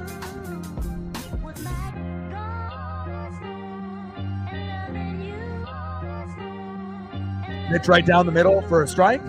1 ball and 1 strike from Sauce to Lopez. 4-seam fastball right down the pipe. Man, Sauce looking good. 1 ball and 2 strikes with 2 outs. Runner at first. I mean, it would be epic if Sauce actually gets the final punch out. You know, for everything that's happened in his career, Pacific Northwest guy, you know, has had his ups and downs, more downs than ups, normally giving up homers like Trent Thornton. I'm really pulling it for him for just a smoke right down the middle. Bang, nice punch out to end the game. That would be great for his confidence, just like Julio in the outfield there for the no-fly zone. Come on, Sauce. In play. And doesn't get the strikeout, but we get the 3rd out. There we go. Lopez flies out to right. Let's go, baby. Ooh, ooh, ooh. There we go. This is the redemption game that we needed. Final score, Seattle Mariners 14. Sauce coming in and getting the job done. Marlins 0. Wow.